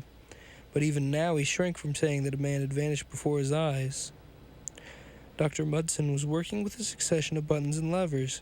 There was a slight jerk, and then the strange craft shot up, straight as a bullet from a gun, with scarcely a sound other than a continuous whistle. The vertical and rising aircraft almost perfected, explained Dr. Mudson. But what would you think if I told you that there's not an ounce of gasoline in my heavier-than-air craft? Well, I shouldn't be surprised an electrical genius should seek for a less obsolete source of power. All right, folks, it's been almost an hour, so we're going to take a little short break. I'm going to put on a couple of songs. Everybody get up, do a couple little stretches, get that blood moving. It's always good. I'm going to grab some water while I'm out, and we will return to our story in just a few moments. Be right back. And Tremble by Django. And I don't know, I need to look into Django just because, Chicken Tremble's a really good song. You know, it's certainly a jam. It. I don't know if that was in the set list my first time I was on the radio here. I'm not quite sure, but I digress. I'm sure I have the set lists somewhere from that. I'll probably post them in the comments of the video that will go up of this show. That, you know, there's a archived video on my YouTube channel in case you missed something or just want to hear my dulcet tones at some point over and over again. There's actually a whole playlist of almost 3 days worth now of me just reading books. The very end of the playlist is paper cuts, but there's also earlier live streams that I'd done with video of choose your own adventure novels, essentially. So if you want to check that out, you know, I hate to really just keep promoting that my YouTube channel like that, but I want to drive it home. You know, if you guys missed something and you're like, what the heck's going on? Those archived recordings, they exist for a reason. They're there for people to catch up if they missed something, because I understand it's a 3-hour-long show and it starts at 3 p.m., which is not the most convenient time in the world for some people. So, you know, just keep that in mind. Keep that in your thoughts as we continue with our story here.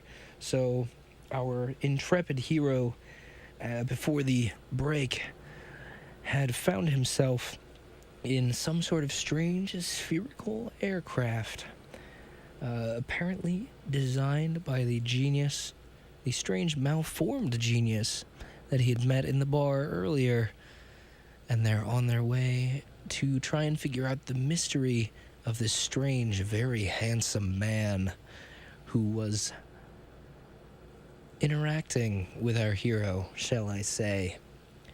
And he seems to have some sort of teleportation device. At least, that's how it looks to our modern eyes. So let's continue with the story. In the bright flare of the electric lights, the scientist's ugly face flushed. The man who harnesses the sun rules the world. He can make the desert places bloom, the frozen poles balmy and verdant. You, John Northwood, are one of the very few to fly in a machine operated solely by electrical energy from the sun's rays. Are you telling me this airship is operated with power from the sun? Yes, and I cannot take the credit for this invention, unfortunately. He sighed. The dream was mine, but a greater brain developed it. A brain that may be greater than I suspect. His face suddenly grew graver, and a little later Northwood said, It seems we must be making fabulous speed. Well, perhaps. Dr. Mudson worked with the controls a bit. Here, I've cut her down to the average speed of the ordinary aeroplane. Now you can see a little bit of the night scenery. Northwood peeped out of the thick glass porthole, and far below he saw 2 tiny streaks of light, one smooth and stationary, the other wavering as though it were a reflection in the water. That can't be a lighthouse. The scientist glanced out and muttered, Well, it is. We're approaching the Florida Keys. That's impossible. We've been traveling less than an hour. My young friend, do you realize that my sunship has a speed of over 1,000 miles an hour? How much over, I dare not tell you. Throughout the night, Northwood sat beside Dr. Munson, watching his deft fingers control the simple-looking buttons and levers. So fast was their flight now that through the portholes, sky and earth looked the same, dark gray films of emptiness. The continuous strange whistle from the hidden mechanism of the sunship was like the drone of a monster insect, monotonous and soporific during the long intervals when the scientist was too busy with his controls to engage in conversation. Soporific. Does that mean making sleepy, like I think it does? Tending to induce drowsiness or sleep? Yes. Lots of great words today. I like it. Lots of great stories today too. That Twilight Zone-ish, the book is doing things story earlier, and then now this weird like solar helicopter? This is interesting. Lots of good stuff.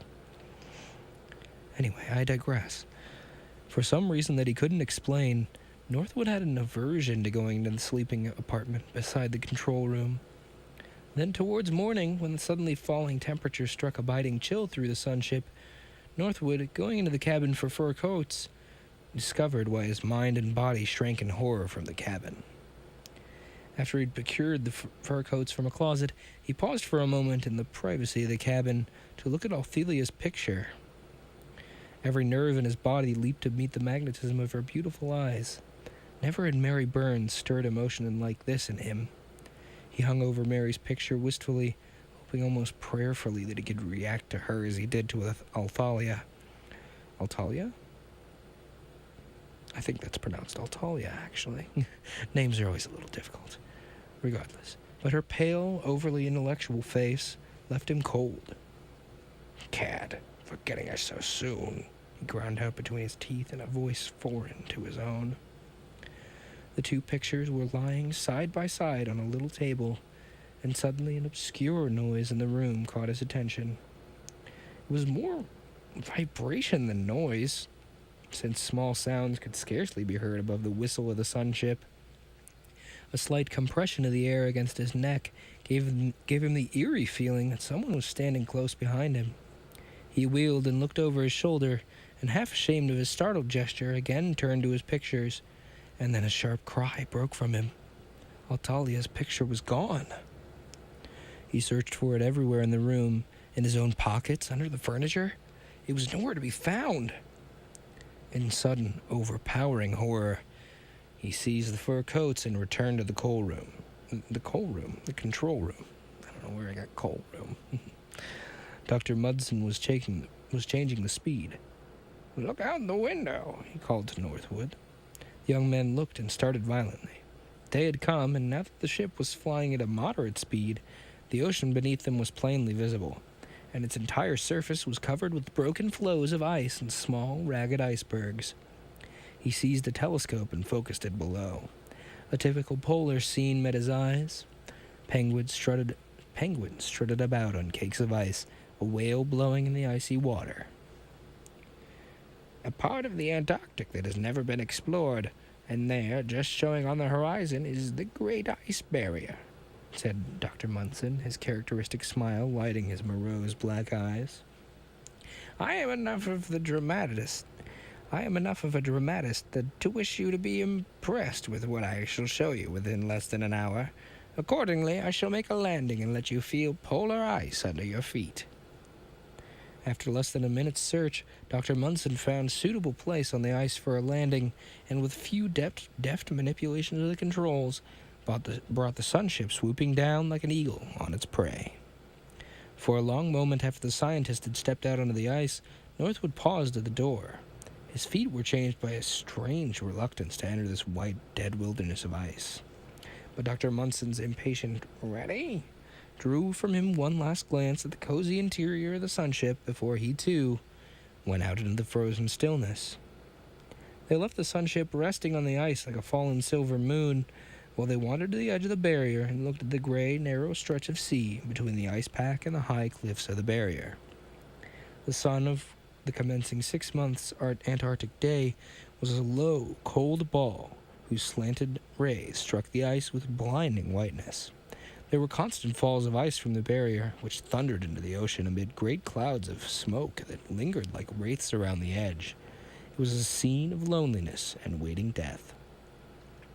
Fun fact, the blinding whiteness that he describes from the 6th-month sun of the Antarctic can actually cause something called snow blindness.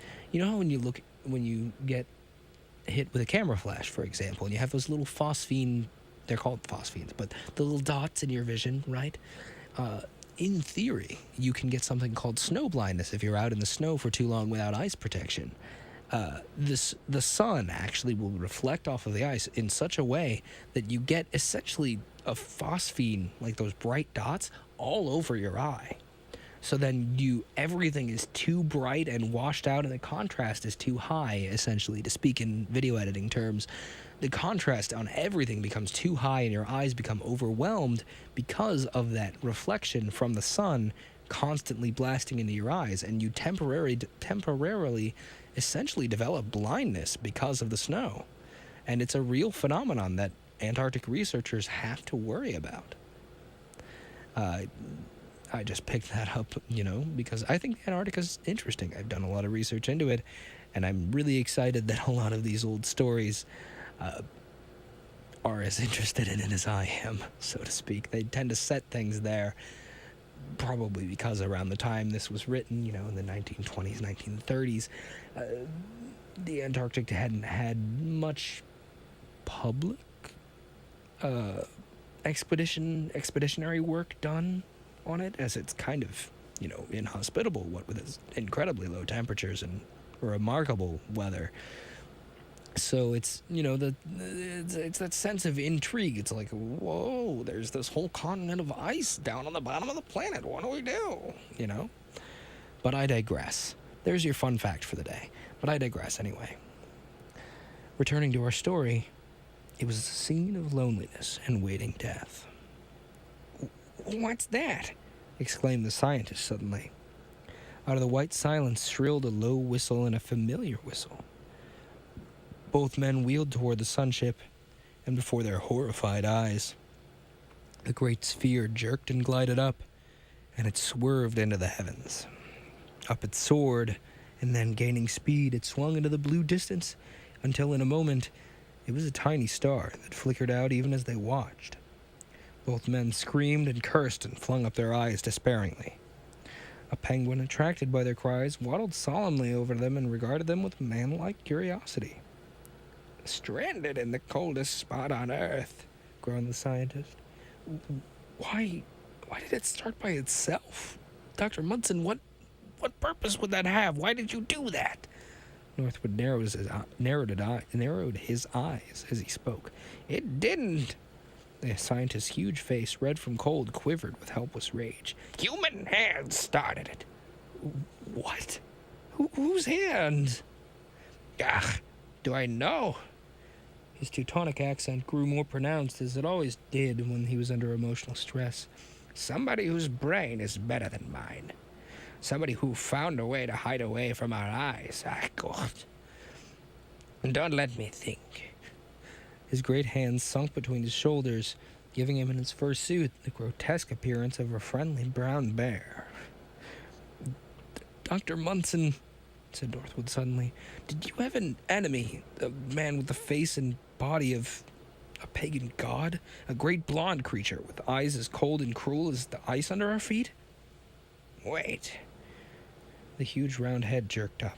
"How do you know about Adam? You haven't seen him. Won't see him until we arrive at our destination." "But I have seen him. He was sitting not 30 feet from you in the Mad Hatter Club last night. Didn't you notice? He followed me to the street, he spoke to me, and then..." Northwood stopped himself. How could he let the insane words pass his lips? "And then what? Speak up." Northwood laughed nervously. "Well, it sounds foolish, but I kind of saw him, that is to say, vanish like that, He snapped his fingers. "Ach, good." All the ruddy color drained from the scientist's face, and as though muttering to himself, he continued. "Then it's true, as he said. He's crossed the bridge, he's reached the light, and now when he comes to see the world of the conqueror came unseen when I refused my permission. Well, He trailed into silence and remained that way for a long time, pondering, and then he turned passionately to Northwood. "John Northwood, you must kill me. I've brought a new horror into the world. From the unborn future, I've snatched a creature who's reached the light too soon. You must kill me, strike me down." He bowed his great shaggy head. "What do you mean, Dr. Munson, that this Adam has arrived at a point in evolution beyond our own age?" "Yes, think of it. I envision God-like creatures with the souls of God. But Heaven help us, man will always be man, and they always will lust for conquest. You and I, Northwood, and all others are barbarians to Adam. He and his kind will do what men always do to barbarians. Conquer. And kill. Are there more like him? Northwood struggled with a smile of disbelief that looked more like a grimace as it painted his face. I don't know. I didn't know that Adam had reached a point so near the ultimate, but you've seen. Already he's able to set aside what we would call natural laws. Northwood looked at the scientist closely. The man was surely mad. Mad in this desert of white death. Come, he said tearfully.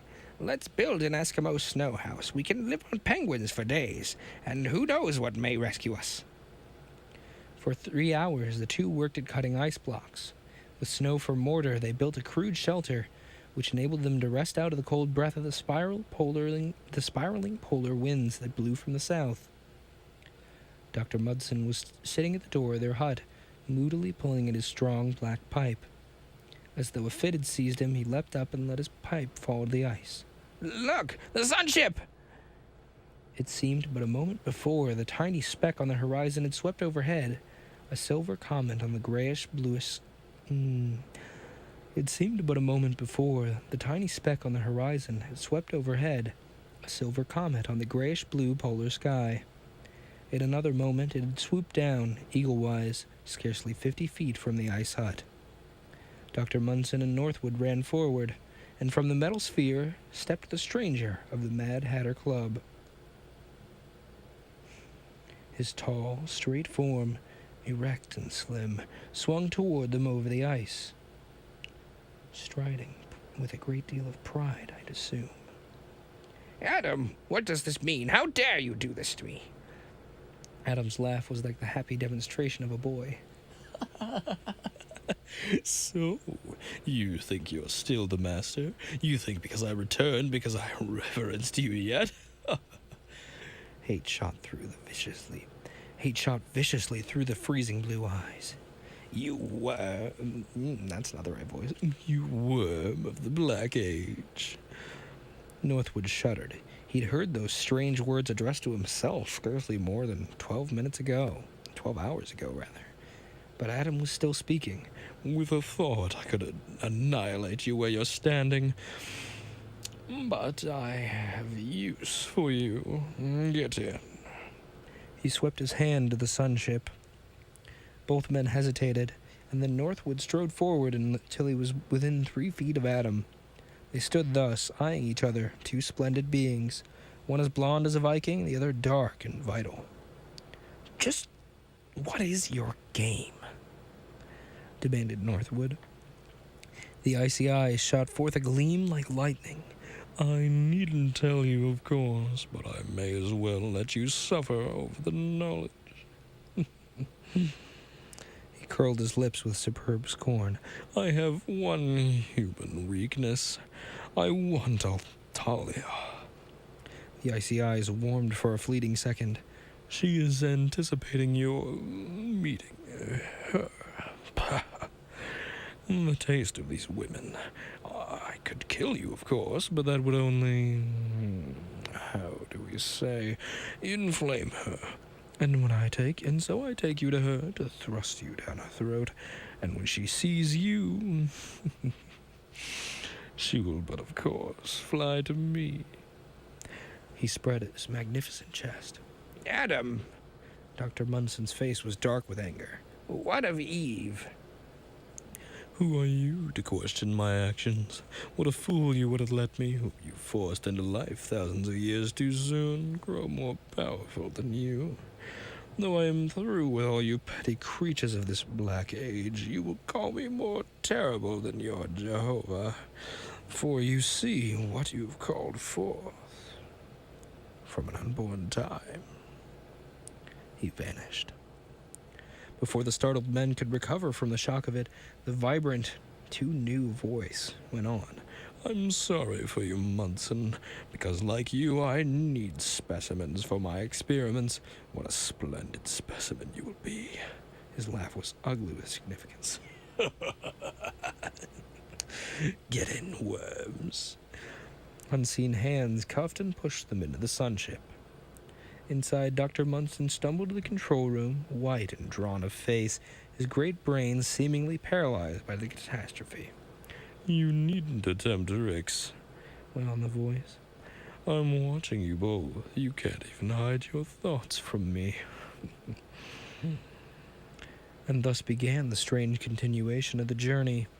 Not once in that wild half-hour's rush over the polar ice clouds did they see Adam. They saw and heard only the weird signs of his presence. A puffing cigar hanging in midair, a glass of water swinging to unseen lips, a ghostly voice hurling threats and insults to them. Once the scientist whispered, "Don't cross him, it's useless. John Northwood, you'll have to fight a demigod for your woman." Because of the terrific speed of the sunship, Northwood could distinguish nothing of the topographical details below. At the end of a half an hour, the scientist slowed enough to point out a tall range of snow-covered mountains over which hovered a play of colored lights, like the Aurora Australis. Aurora Australis? Probably Australis because it's... I'm quibbling over pronunciation, of course. It means southern lights. Behind those mountains is our destination. Almost in a moment, the sunship had soared over the peaks. Dr. Munson kept the speed low enough for Northwood to see the splendid view below. In a giant cup formed by the encircling mountain range was a green valley of tropical luxuriance. Stretches of dense forest swept half up the mountains and filled the valley cup with a tangled verdure. In the center, surrounded by a broad field and a narrow ring of woods, towered a group of buildings. From the largest, which was circular, came the aurora-like radiance that formed an umbrella of light over the entire valley. Do I guess right that the light is responsible for the oasis in the ice? Yes, said Dr. Munson. In your American slang, it's canned sunshine, containing an overabundance of certain rays, especially with the life ray which I've isolated. He smiled proudly. You needn't look startled, my friend. Some of the most common things store sunlight. On very dark nights, if you have sharp eyes, you can see the radiance given off by certain flowers, which many naturalists say is trapped sunshine. The familiar nasturtium and the marigold opened for me the way to hold sunshine against the long polar night, for they taught me how to apply the Einstein theory of bent light. Stated simply, during the polar night, when the sun is hidden over the rim of the world, we steal some of his rays. During the polar day, we concentrate the light. But stored sunshine? Could that really give enough warmth for the jungles that are growing here? An overabundance of the life ray is responsible for the miraculous growth of all life in New Eden. The life ray is nature's most powerful force, yet nature is often selfish and strange and paradoxical in her use of her powers. In New Eden, we've forced the powers of creation to take ascendancy over the powers of destruction. At Northwood's sudden start, the scientist laughed and continued, Is it not a pity that nature, left alone, requires 20 years to make a man who begins to die in another 10? Such waste is not tolerated in New Eden, where supermen are younger than babes, and... Come, worms, let's land. It was Adam's voice. Suddenly he materialized, a blonde demigod whose eyes and flesh were too new. They were in a world of golden sunlight, warmth, and tropical vegetation. The field on which they had landed was covered with a velvety green growth of very soft, fine-bladed grass, sprinkled with tiny, star-shaped blue flowers. A balmy, sweet-scented wind, downy as the breeze of a dream, grew gently along the grass and tingled against Northwood's skin refreshingly. Almost instantly, he had the sensation of perfect well-being, and this feeling of physical perfection was part of the ecstasy that seemed to pervade the entire valley. Grass and breeze and a golden sunlight were saturated with a strange ether of joyousness. At one end of the road was a dense jungle, cut through by a road that led to the towering building from which, while above in the sunship, they had seen the golden light issue. from which rather, there's a towering built. Essentially, they concentrate the sunlight into a tower, and then release it around the area through that tower. From the jungle road came a man and a woman, large, handsome people, whose flesh and eyes had the sinister newness of Adam's. Before they even came close enough to speak, Northwood was aware that while they seemed of Adam's breed, they were yet unlike him. The difference was physical, or psychical rather than physical. They lacked the aura of hate and horror that surrounded Adam. The woman drew Adam's head down and kissed him affectionately on the cheeks. Adam, from his towering height, patted her shoulder impatiently and said, "Run on back." No, that's not the right voice. Run on back to the laboratory, grandmother. We're following soon. I do believe you have some new human embryos that I told me. At least that's what I heard from you this morning. 4 fine specimens, 2 of them being your sister's twins. I'm sure. Splendid that I'm sure the creation I was sure that creation had stopped with my generation. I must see them. He turned to the scientist in Northwood. You needn't try to leave this spot. Of course I shall know instantly and deal with you in my own way. Wait here. He strode over the emerald grass on the heels of that woman. Why does he call that girl grandmother? Well, because she's his ancestress. She's the first generation brought forth in the lab, and no different from you or I, except at the age of 5 years, she's the ancestress of 20 generations. Holy Hylia, muttered Northwood. Don't start being horrified, my friend. Forget about your so-called natural laws while you're in New Eden. Remember, we have isolated the life ray. But look, here comes your Altalia. Well, just give me a moment, then we'll start the scene where he learns about Altalia, shall we?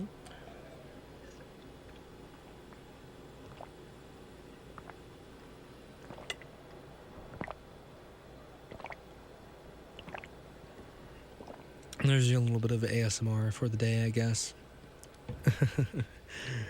I'm sorry if you guys, if some of you have like some sort of misophonia and just can't handle those gulping sounds. Don't worry, they're done now.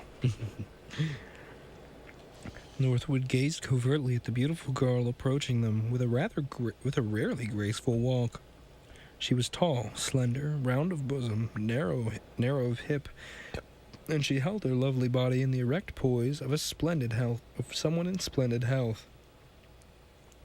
Northwood had a confused realization of uncovered bronzy hair, drawn to the back of a white neck in a bunch of short curls, of immense soft black eyes, lips the color of blood, and the delicate plump flesh on which the golden skylight lingered graciously.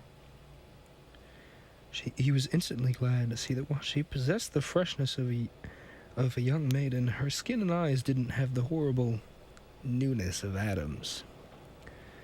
When she was still 20 feet distant, Northwood met her eyes, and she smiled shyly. The rich red blood ran through her face, and he too flushed. She went to Dr. Munson, and placing her hands on his thick shoulders, kissed him affectionately. "I've been worried about you, Daddy Munson." Her rich contralto voice matched her exotic beauty. I'm not going to do that voice justice, just fair warning. "Since you and Adam had that quarrel the day you left, I didn't see him until this morning when he landed the Sunship alone." "And you pleaded with him to return for us?" "Yes." Her eyes drooped and a hot flush swept over her face. Dr. Munson smiled. "I'm back now, Altalia, and I've brought someone who I hope you'll be glad to know." Reaching for her hand, he placed it simply in Northwood's. "This is John, Altalia. Isn't he handsomer than the pictures of him I televisioned to you? Well, God bless both of you. I must be going." He walked ahead and turned his back. A magical half hour followed for Northwood and Altalia. The girl told him of her past life, how Dr. Munson had discovered her 1 year ago working in a New York sweatshop, half dead from the consumption. Without friends, she was eager to follow the scientist to New Eden, where he promised she would recover her health immediately.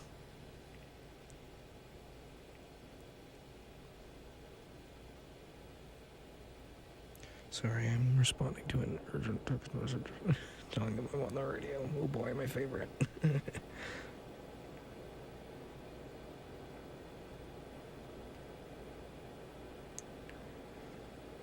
Alright.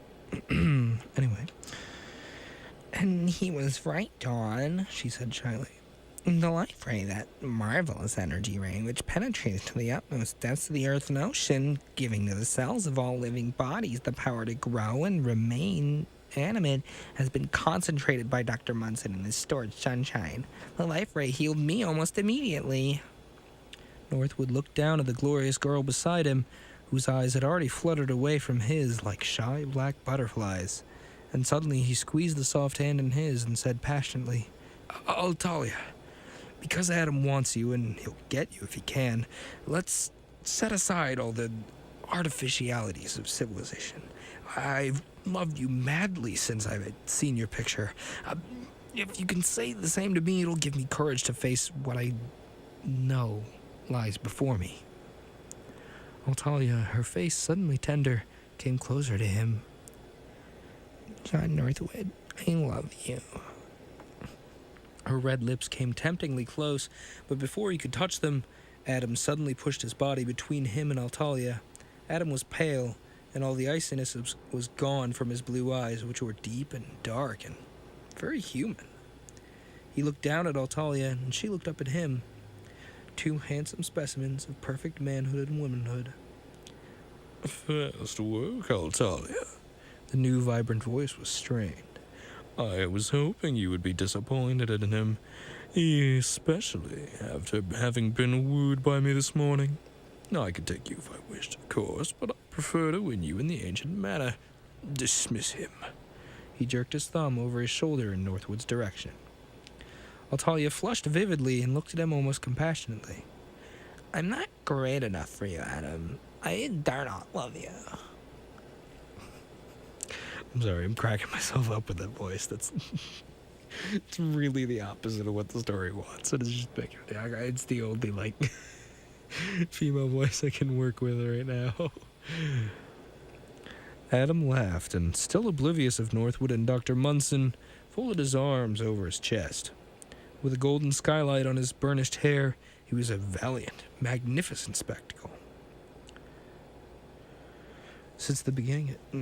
Wait, nope. This is dialogue. I'm good at reading book, guys. Since the beginning of time, gods and archangels have looked upon the daughters of men and found them fair. Mate with me, Altalia, and I, 50,000 years beyond the creature Munson has selected for you, will make you as I am, the deathless overlord of life and all nature. He drew her hand to his bosom. For one dark moment, Northwood felt himself seared by jealousy, for through the plump, sweet flesh of Altalia's face, he saw the red blood leap again. How could she withhold herself from this splendid Superman? But her answer, given with faltering voice, was the old, simple one. I've, promised him, Adam. I love him. Tears trembled on her thick lashes. Bah! So I cannot get you in the ancient manner. Now I'll use my own, then. He seized her in his arms and crushed her against him, and laughing over her head at Northwood, bent his glistening head and kissed her on the mouth. There was a blinding flash of blue electric sparks and nothing else. Both Adam and Altalia had vanished. Adam's voice came in a last mocking challenge. I will be what no other gods before me have been. A good sport. I'll leave you to your own devices, both of you, until I have need of you again. White-lipped and trembling, Northwood groaned.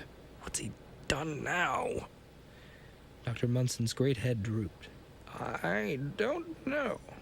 Our bodies are electric and chemical machines, and Superintelligence has discovered new laws of which you and I are ignorant. But Talia, she is safe. He loves her. Loves her? I can't believe those freezing eyes could ever look with love on a woman.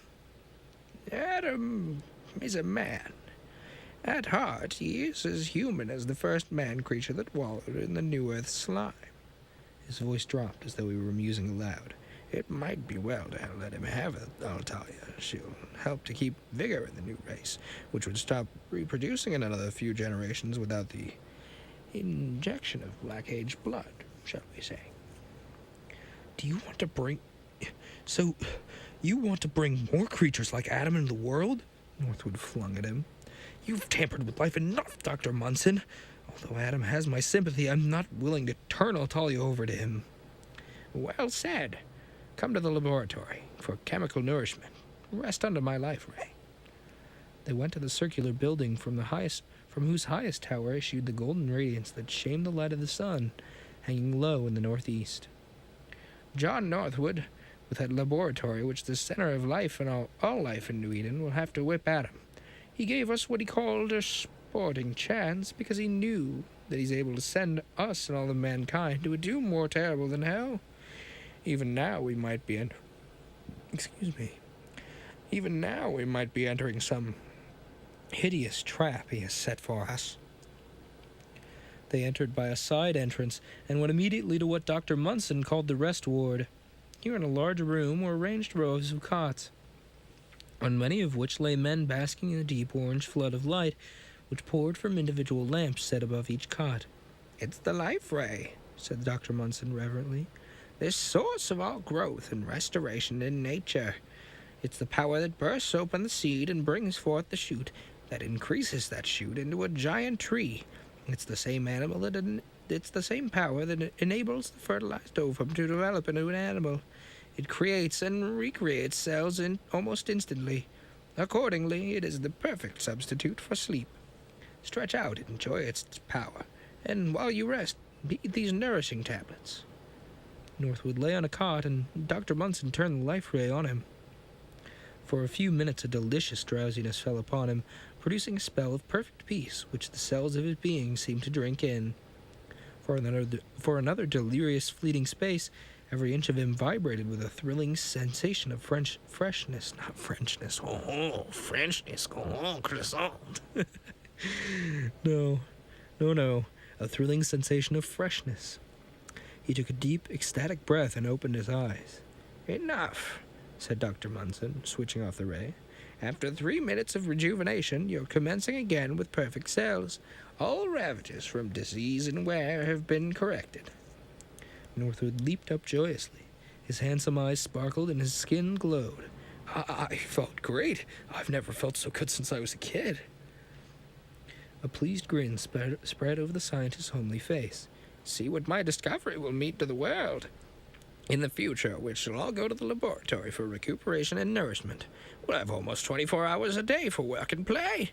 Why, it's wonderful. He stretched out on the bed contentedly.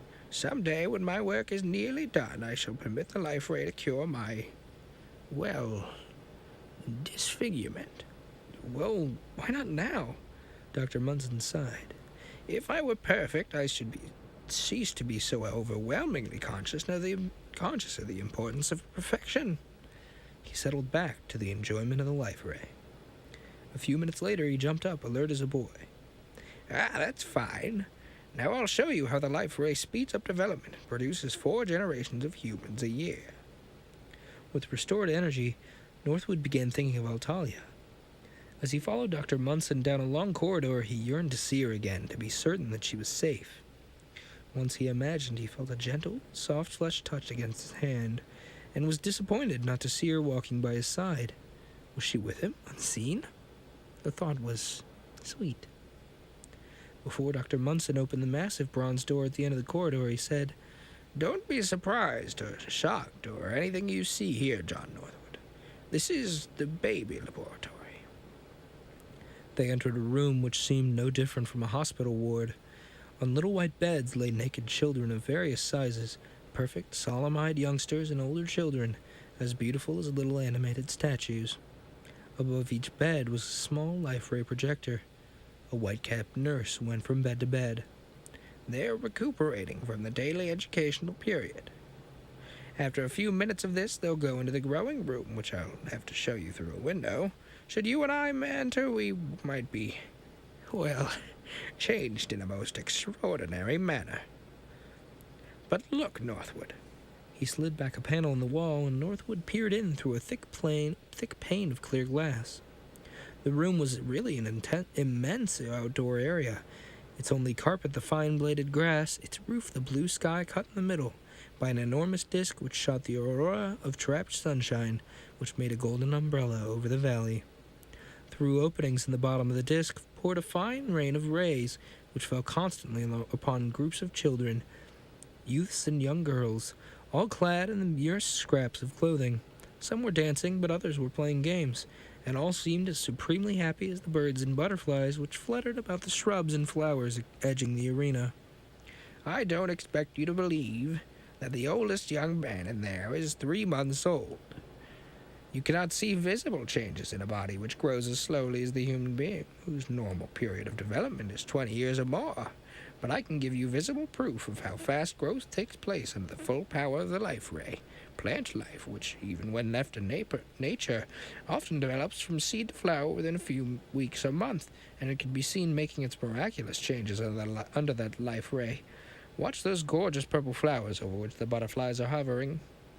Northwood followed his pointing finger.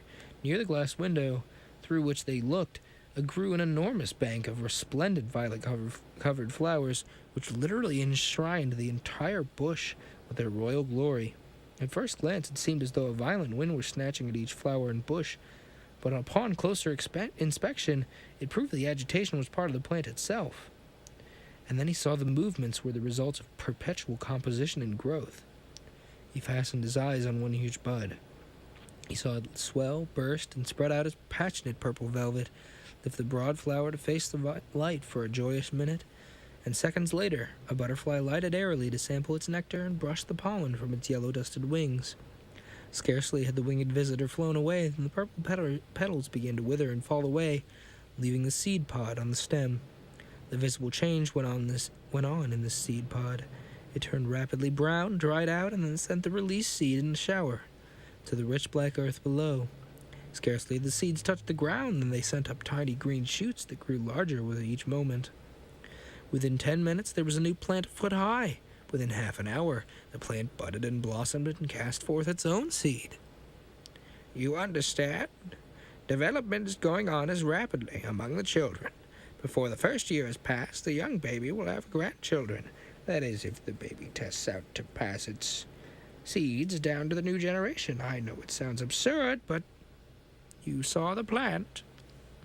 But, Doctor, nature's forces of destruction, of tearing down, they're as powerful as her creative powers. You've discovered the ultimate in creation and upbuilding, but good heavens, it's too terrible to think. Speak, Northwood. The scientist's voice was impatient. That is to say, it was nothing. I was only imagining some of the, well, horror that could be thrust on the world if, say a supermind like Adam should discover nature's sequel of death and destruction and, well, perhaps speed it up like you've sped up the light force. You know, just kind of an idea, just spitballing here, and that would be real bad. Dr. Munson's face was white. He has his own laboratory where he works every day. Don't talk so loud, he might be listening. I believe he can do anything he sets out to accomplish, even particularly that. Close to Northwood's ear fell a faint, triumphant whisper. Yes, he can do anything. How did you? Oh, that's not the scientist. Yes, he can't do anything. How did you guess, worm? It was Adam's voice. Now come and see the Leyden jar, mothers, said Dr. Munson. We don't wait for the child to be born to start our work. He took Northwood to a laboratory crowded with strange apparati, where young men and women worked. Northwood knew instantly that these people, although unusually handsome and strong, were not of Adam's generation. None of them had the look of newness which marked those who had grown up under the life ray. "They're the perfect couples whom I comb the world to find," said the scientist. "From their eugenic marriages sprang the first children that passed through the laboratory. I had hoped," he hesitated and looked sideways at Northwood. "I had, dreamed of having children of you and Altalia to help strengthen the new race." A wave of sudden disgust passed over Northwood. "Thanks," he said tartly. "When I marry Altalia, I intend to have an old-fashioned home and a family as in our age. I don't..." Wait, no, that was Northwood. I lied. "Thanks. When I marry Altalia, I intend to have an old-fashioned home and how did he say, black age family. I don't relish having my children turned into experiments. But wait until you see all the wonders of this laboratory. That's why I'm showing you all this." Northwood drew his handkerchief and mopped his brow. "It sickens me, Doctor. The more I see, the more pity I have for Adam, and the less I blame him for his rebellion, his desire to kill and rule. Heavens, what a terrible thing you've done, experimenting like this with human life." "Nonsense! Can you say that all life, all matter, is not the result of scientific experience? Can you?" His black gaze made Northwood uncomfortable. "Buck up, young friend. I'm going to show you a marvelous improvement on nature's bungling ways. The Leyden jar, Mother." He raised his voice and called, "Lilith." The woman whom they'd met on the field came forward. "May we take a peep at Lona's twins?" asked the scientist. "They are ready to go into the growing dome, are they not?" "In 5 more minutes. Come see." She lifted one of the black velvet curtains that lined an entire side of the laboratory and thereby disclosed a globular jar of glass and metal, connected by wires to a dynamo. Above the jar was a life ray projector. Lilith slid aside a metal portion of the jar, disclosing through the glass underneath the squirming, kicking body of a baby, resting on a bed of soft, spongy substance to which it was connected by the navel cord. "The Leyden jar, Mother. It's the dream of us scientists realized. The human mother's body does nothing but nourish and protect her unborn child, a job which, as you can see, science can do better. And so in New Eden we take the young embryo and place it in a Leyden jar, where the life ray, electricity, and chemical food shortens the period of gestation to just a few days." At that moment, a bell under the Leyden jar began to ring. Dr. Munson uncovered the jar and lifted out the child, a beautiful, perfectly formed child, a boy, who began to cry lustily. "Here's one baby who will never be kissed," he said. "He'll be nursed chemically, and at the end of the week will no longer be a baby. If you're patient, you can actually see the process of development taking place on the life ray, for, as you know, babies develop very fast." Northwood buried his face in his hands. Lord, no. This is awful. No childhood, no mother to mold his mind, no parents to watch over him, to give him their tender care. Awful fiddlesticks. Come see how children get their education, how they learn to use their hands and feet, so they need not pass through the awkwardness of childhood." He led Northwood to a magnificent building, whose facade of white... He led Northwood to a magnificent building whose facade of white marble was as simply beautiful as a Greek temple.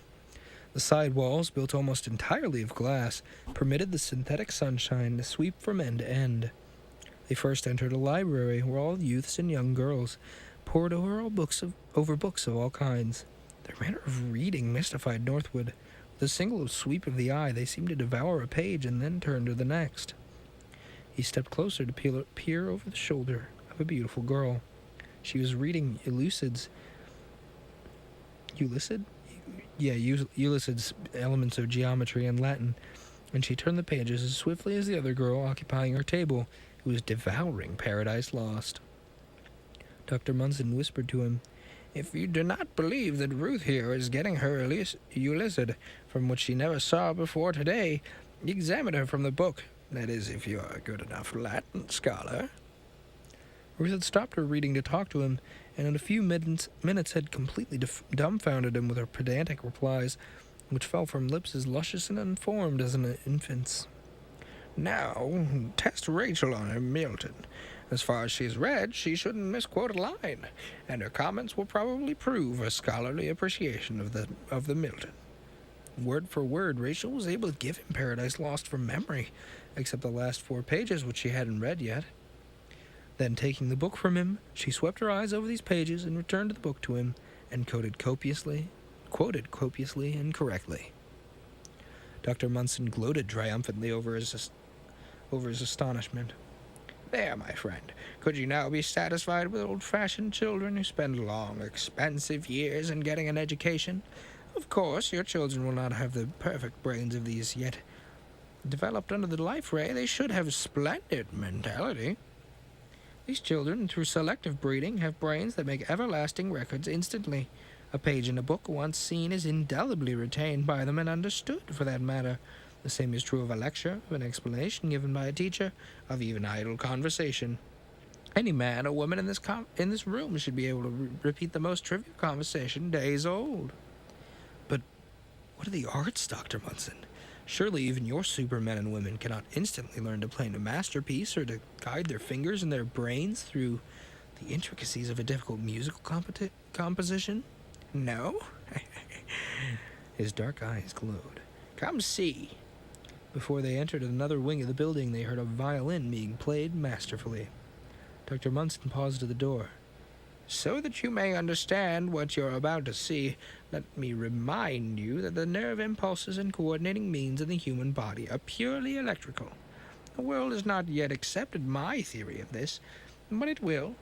Under the Superman system of education, instantaneous records made on the brain give immediate skill to the acting parts of the body. Accordingly, musicians are made overnight. He threw open the door. Under a life ray projector, a beautiful Hera-esque woman, it says Juno, but I'm reading Hera, I don't know, whatever, I digress. Was playing a violin. Facing her, and with eyes fastened to hers, stood a young man whose arms and slender fingers mimicked every motion she made. Presently, she stopped playing and handed the violin to him. In her own masterly manner, he repeated the score she had played. That is Eve, whispered Dr. Munson. I had selected her as Adam's wife, but he doesn't want her, the most brilliant woman of the new race. Northwood gave the woman an appraising look. Who wants a perfect woman? I don't blame Adam for preferring Altalia, but how's she teaching her pupil? Through thought vibration, which these perfect people have developed until they can record permanently the radioactive waves of the brains of others. Eve turned, caught Northwood's eyes in her magnetic blue gaze, and smiled as only a goddess can smile upon a mortal she's marked as her own. She came toward him with outflung hands. So you have come. Her vibrant contralto voice, like Adam's, held the bird-like broken tremolo of a young child's. I have been waiting for you, John Northwood. Her eyes, as blue and icy as Adam's, lingered long on him until he flinched from their steely magnetism. She slipped her arm through his and drew him gently but firmly from the room, while Dr. Munson stood, gaping after them. They were on a flagged terrace, arched with roses of gigantic size, which sent forth billows of sensuous fragrance. Eve led him to a white marble. I can't read words right now. What the heck? Anyway, Eve led him to a white marble seat piled with silk cushions, on which she reclined her superb body, while she regarded him from narrowed lids. I saw your... she's not the professor. I saw your picture that he televisioned to Altalia. What a botch Dr. Munson has made of his mating. Her laugh rippled like falling water as she spoke. I want you, John Northwood. Northwood started and blushed furiously. In fairness, probably would be doing much of the same. Smile dimples broke around her red, humid lips. Oh, you're so old-fashioned. Her large, beautiful hand, fleshed more tenderly than any woman's hand he had ever seen, went out to him appealingly. I can offer you amorous delight that your Altalia could never offer in a few years of youth, and I will never grow old, John Northwood. She came closer until he could feel the fragrant warmth of her tawny, ribbon-bound hair pulse against his face. But in sudden panic he drew back. I am pledged to Altalia. It is all a dreadful mistake, Eve. You and Adam were created for each other. I could never. Hush. The lightning that flashed from her blue eyes changed her from a seductress to an angry goddess. Created for each other. Who wants a made-to-measure lover? The luscious lips trembled slightly, and into the vivid eyes crept a suspicion of moisture. Eternal Eve's weapons. Northwood's handsome face relaxed with pity. I want you, John Northwood, she continued shamelessly. Our love will be sublime. She leaned heavily against him, and her lips were like a blood-red flower pressed against white satin. Come now, kiss me. Northwood gasped and turned his head. No, don't. I'm getting a little nervous about reading this on the radio. It's getting a little racy. Like, oh my. Fanning myself here in the booth. I was like, oh man, no, we'll be fine. These are all from the 1920s, right? Nothing could ever get past the censors or, public agony. No. I'm getting a little nervous. We'll be careful in our continuing, I suppose. But a kiss from me will set you apart from all your generation, John Northwood. You shall understand what no man of the Black Age could possibly fathom. Her hair had partly fallen from its ribbon bandage, and had poured its fragrant gold against his shoulder. Oh, for God's sake, don't tempt me. What do you mean? That mental and physical and spiritual contact with me will temporarily give you a three-dimensional creature. The power of the new sense which your race will not have for, I'll say, around 50,000 years. White-lipped and trembling, he demanded her to explain. Eve smiled. Have you not guessed that Adam has developed a sixth sense of sorts? You've seen him vanish. He and I have the sixth sense of time perception, the new sense which enables us to penetrate what you of the Black Age call the fourth dimension, even though you, whose mentalities are framed by 3 dimensions, have the sixth sense instinct. Your very religion is based on it, for you believe that in another life you'll step into time, or as you call it, eternity. She leaned closer so that her hair brushed his cheek. What is eternity, John Northwood? Is it not keeping forever ahead of the Destroyer? The future is eternal, for it's never reach it. Adam and I, through our new sense which comprehends time and space, can vanish by stepping a few seconds into the future, the 4th dimension of space. Death can never reach us, not even accidental death, unless that which causes death could also slip into the future, which, for now, is not possible. But if the 4th dimension is future time, why can one in the 3rd dimension feel the touch of an unseen presence in this 4th dimension? Hear his voice, for example. The thought vibration. The touch is not really felt, nor the voice heard. They're only imagined. The radioactive waves of the brain of even you Black Age people are swift enough to bridge space and time. And it's this mind that carries us beyond the 3rd dimension. There exists a 4th dimension, beyond that of our space and time. It is the dimension of imagination, and it is the dimension in which we now travel. For I must welcome you to the Twilight Zone.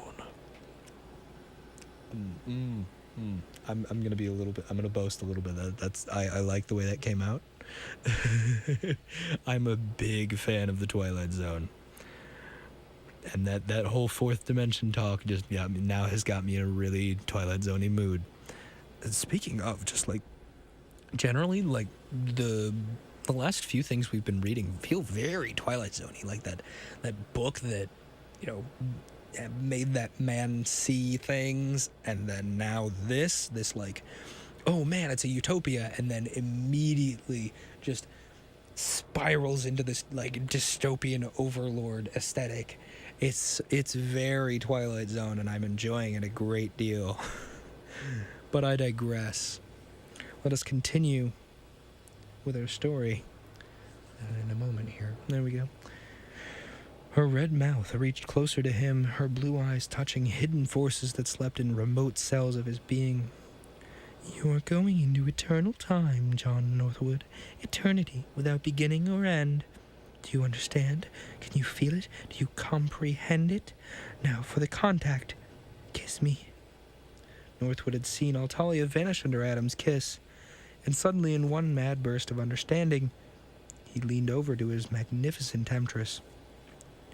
For a split second he felt the sweet pressure of baby soft lips, and then the atoms of his body seemed to fly asunder. Black chaos held him for a frightful moment before he felt sanity return. He was back on the terrace again, with Eve by his side, and they were standing now. The world about him looked the same, yet there was a subtle change in everything. Eve laughed softly. It's puzzling, isn't it? You're seeing everything as in a mirror. What was left before you is now right. Only you and I are real. All else is but a vision, a dream. For now, you and I are existing 1 minute in future time, or more simply, we've moved into the fourth dimension. To everything in the third dimension, we're invisible. Let me show you that Dr. Munson cannot see you. They went back to the room beyond the terrace. Dr. Munson was not present. There he goes down the jungle path, said Eve, looking out a window. Poor old fellow. The children of his genius are worrying him. They were standing in the recess formed by a bay window. Eve picked up his hand and laid it against her face, giving him the full, blasting glory of her smiling blue eyes. Northwood, looking away miserably, uttered a low cry. Coming over the field were Adam and Altalia.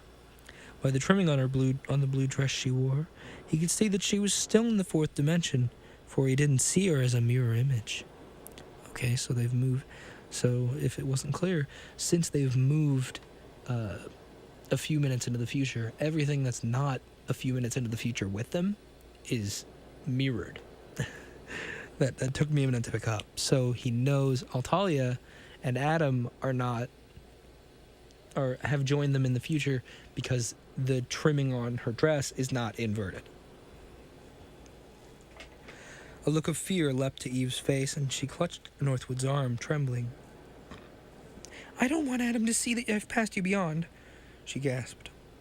We're existing but 1 minute in the future. Always Adam and I have feared to pass too far beyond the sweetness of reality. But now, so that Adam may not see us, we have to step 5 minutes into what is yet to be. And even he with all his power can't see into a future that's more distant than that in which he exists. She raised her humid lips to his. Come, my beloved.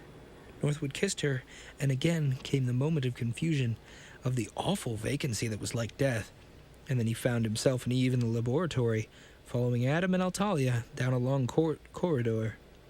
Altalia was crying and pleading frantically with Adam. When she stopped and threw herself at his feet in a gesture of dramatic supplication, arms outflung, and her streaming eyes were wide open with fear.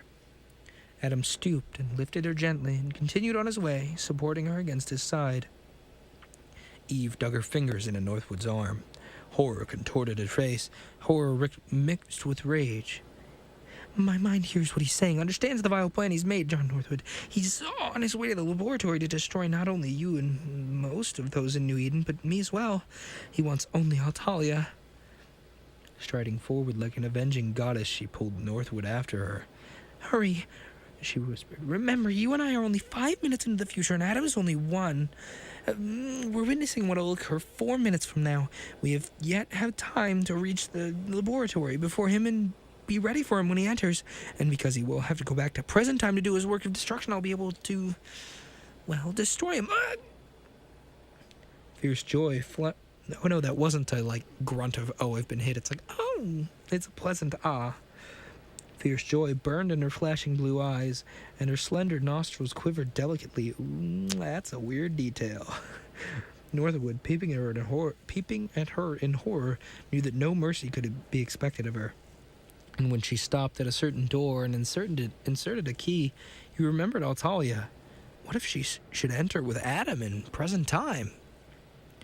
They were inside Adam's laboratory, a huge apartment. A huge apartment filled with queer apparatus and cages of live animals. The room was a strange paradox.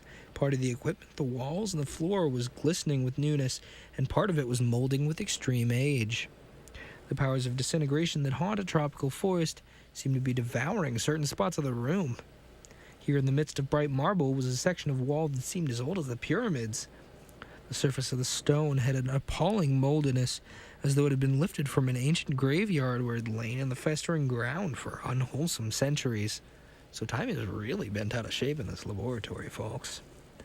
Between cracks in this stained and decayed section of the stone grew fetid moss that quivered with microscopic organisms that infest age-rotten places. Sections of the flooring and woodwork also reeked with mustiness. In one dark, webby corner of the room lay a pile of bleached bone, still tinted with the ghastly grays and pinks of putrefaction. Northwood, overwhelmingly nauseated, withdrew his eyes from the bones, only to see that, in another corner, a pile of worm-eaten clothing that lay on the floor in the outline of a man. Faint with the reek of ancient mustiness, Northwood retreated to the door, dizzy and staggering. "It sickens you," said Eve. "And it sickens me also, for death and decay are not pleasant. Yet nature, left to herself, reduces all to this. Every grave that is yawned to receive its prey hides corruption no less shocking. Nature's forces of creation and destruction forever work in partnership. Never satisfied with her composition, she destroys and starts again, building toward the ultimate of perfection. Thus it is natural, if Dr. Munson isolated the life ray, nature's supreme force of compensation, isolation of the death ray should closely follow. Adam, thirsting for power, he's succeeded. A few sweeps of his unholy ray of decomposition will undo all Dr. Munson's work in this valley and reduce it to a stinking holocaust of destruction. And the time for his striking has come." She seized his face and drew it toward her. "Quick! We'll have to go back to the third dimension. I could leave you safe in the fourth, but if anything should happen to me, you'd be, well, stranded forever here, and I don't think you'd want that." She kissed his lips. In a moment, he was back in the old familiar world where right is right and left is left. Again, the subtle change wrought by Eve's magic lips had taken place. Eve went to a standing machine in the corner of the room. "Come and get behind me, John Northwood. I want to test it before he enters." Northwood stood behind her shoulder. "Now watch. I shall turn it on one of those cages of guinea pigs over there." She swung the projector around, pointed at the cage of the small squealing animals, and threw a lever. Instantly a cone of black mephitis. Mephitis? What in the world does that word mean? Let's see. Mephitis. A noxious gas emanating from something, especially from the earth. Cool. A loathsome, bituminous stream of putrefaction that reeked of the grave and of cesspool, of the utmost reaches of decay before the dust accepts the disintegrated atoms. The first touch of seething, pitchy destruction brought screams of sudden agony from the guinea pigs, but the screams were cut short as the little animals fell in shocking, instant decay. The very cage which imprisoned them shriveled and retreated from the hellish, devouring breath that struck its noisome rod into the heart of the wood and the metal, reducing both to revolting ruin. Eve cut off the frightful power, and the black cone disappeared, leaving the room putrid with its defilement. You must excuse me if there's zipper noises and stuff in the back. I'm just arranging something.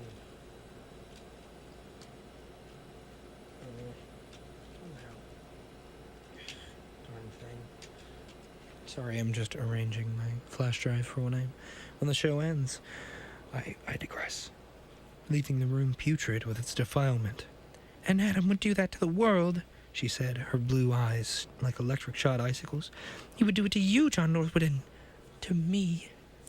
Her full bosom strained under the passion beneath. "Listen," she raised her hand warningly. "He comes, the destroyer, he comes." A hand was at the door. Eve reached for the lever, and at the same moment, Northwood leaned over her imploringly. If Altalia was with him, you mustn't harm her." A wild shriek at the door, a slight scuffle, and the doorknob was wrenched as though two were fighting over it. For goodness sake, Eve, wait, wait! No, you shall die too, you love her.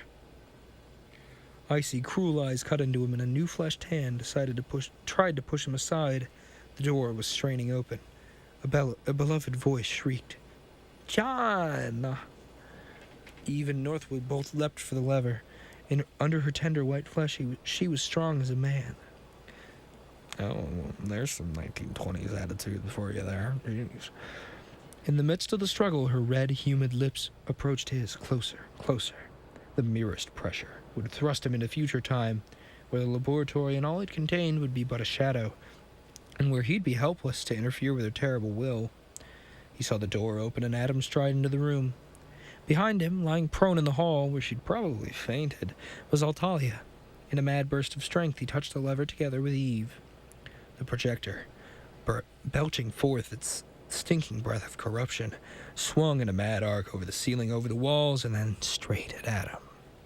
Then, quicker than thought, came the accident.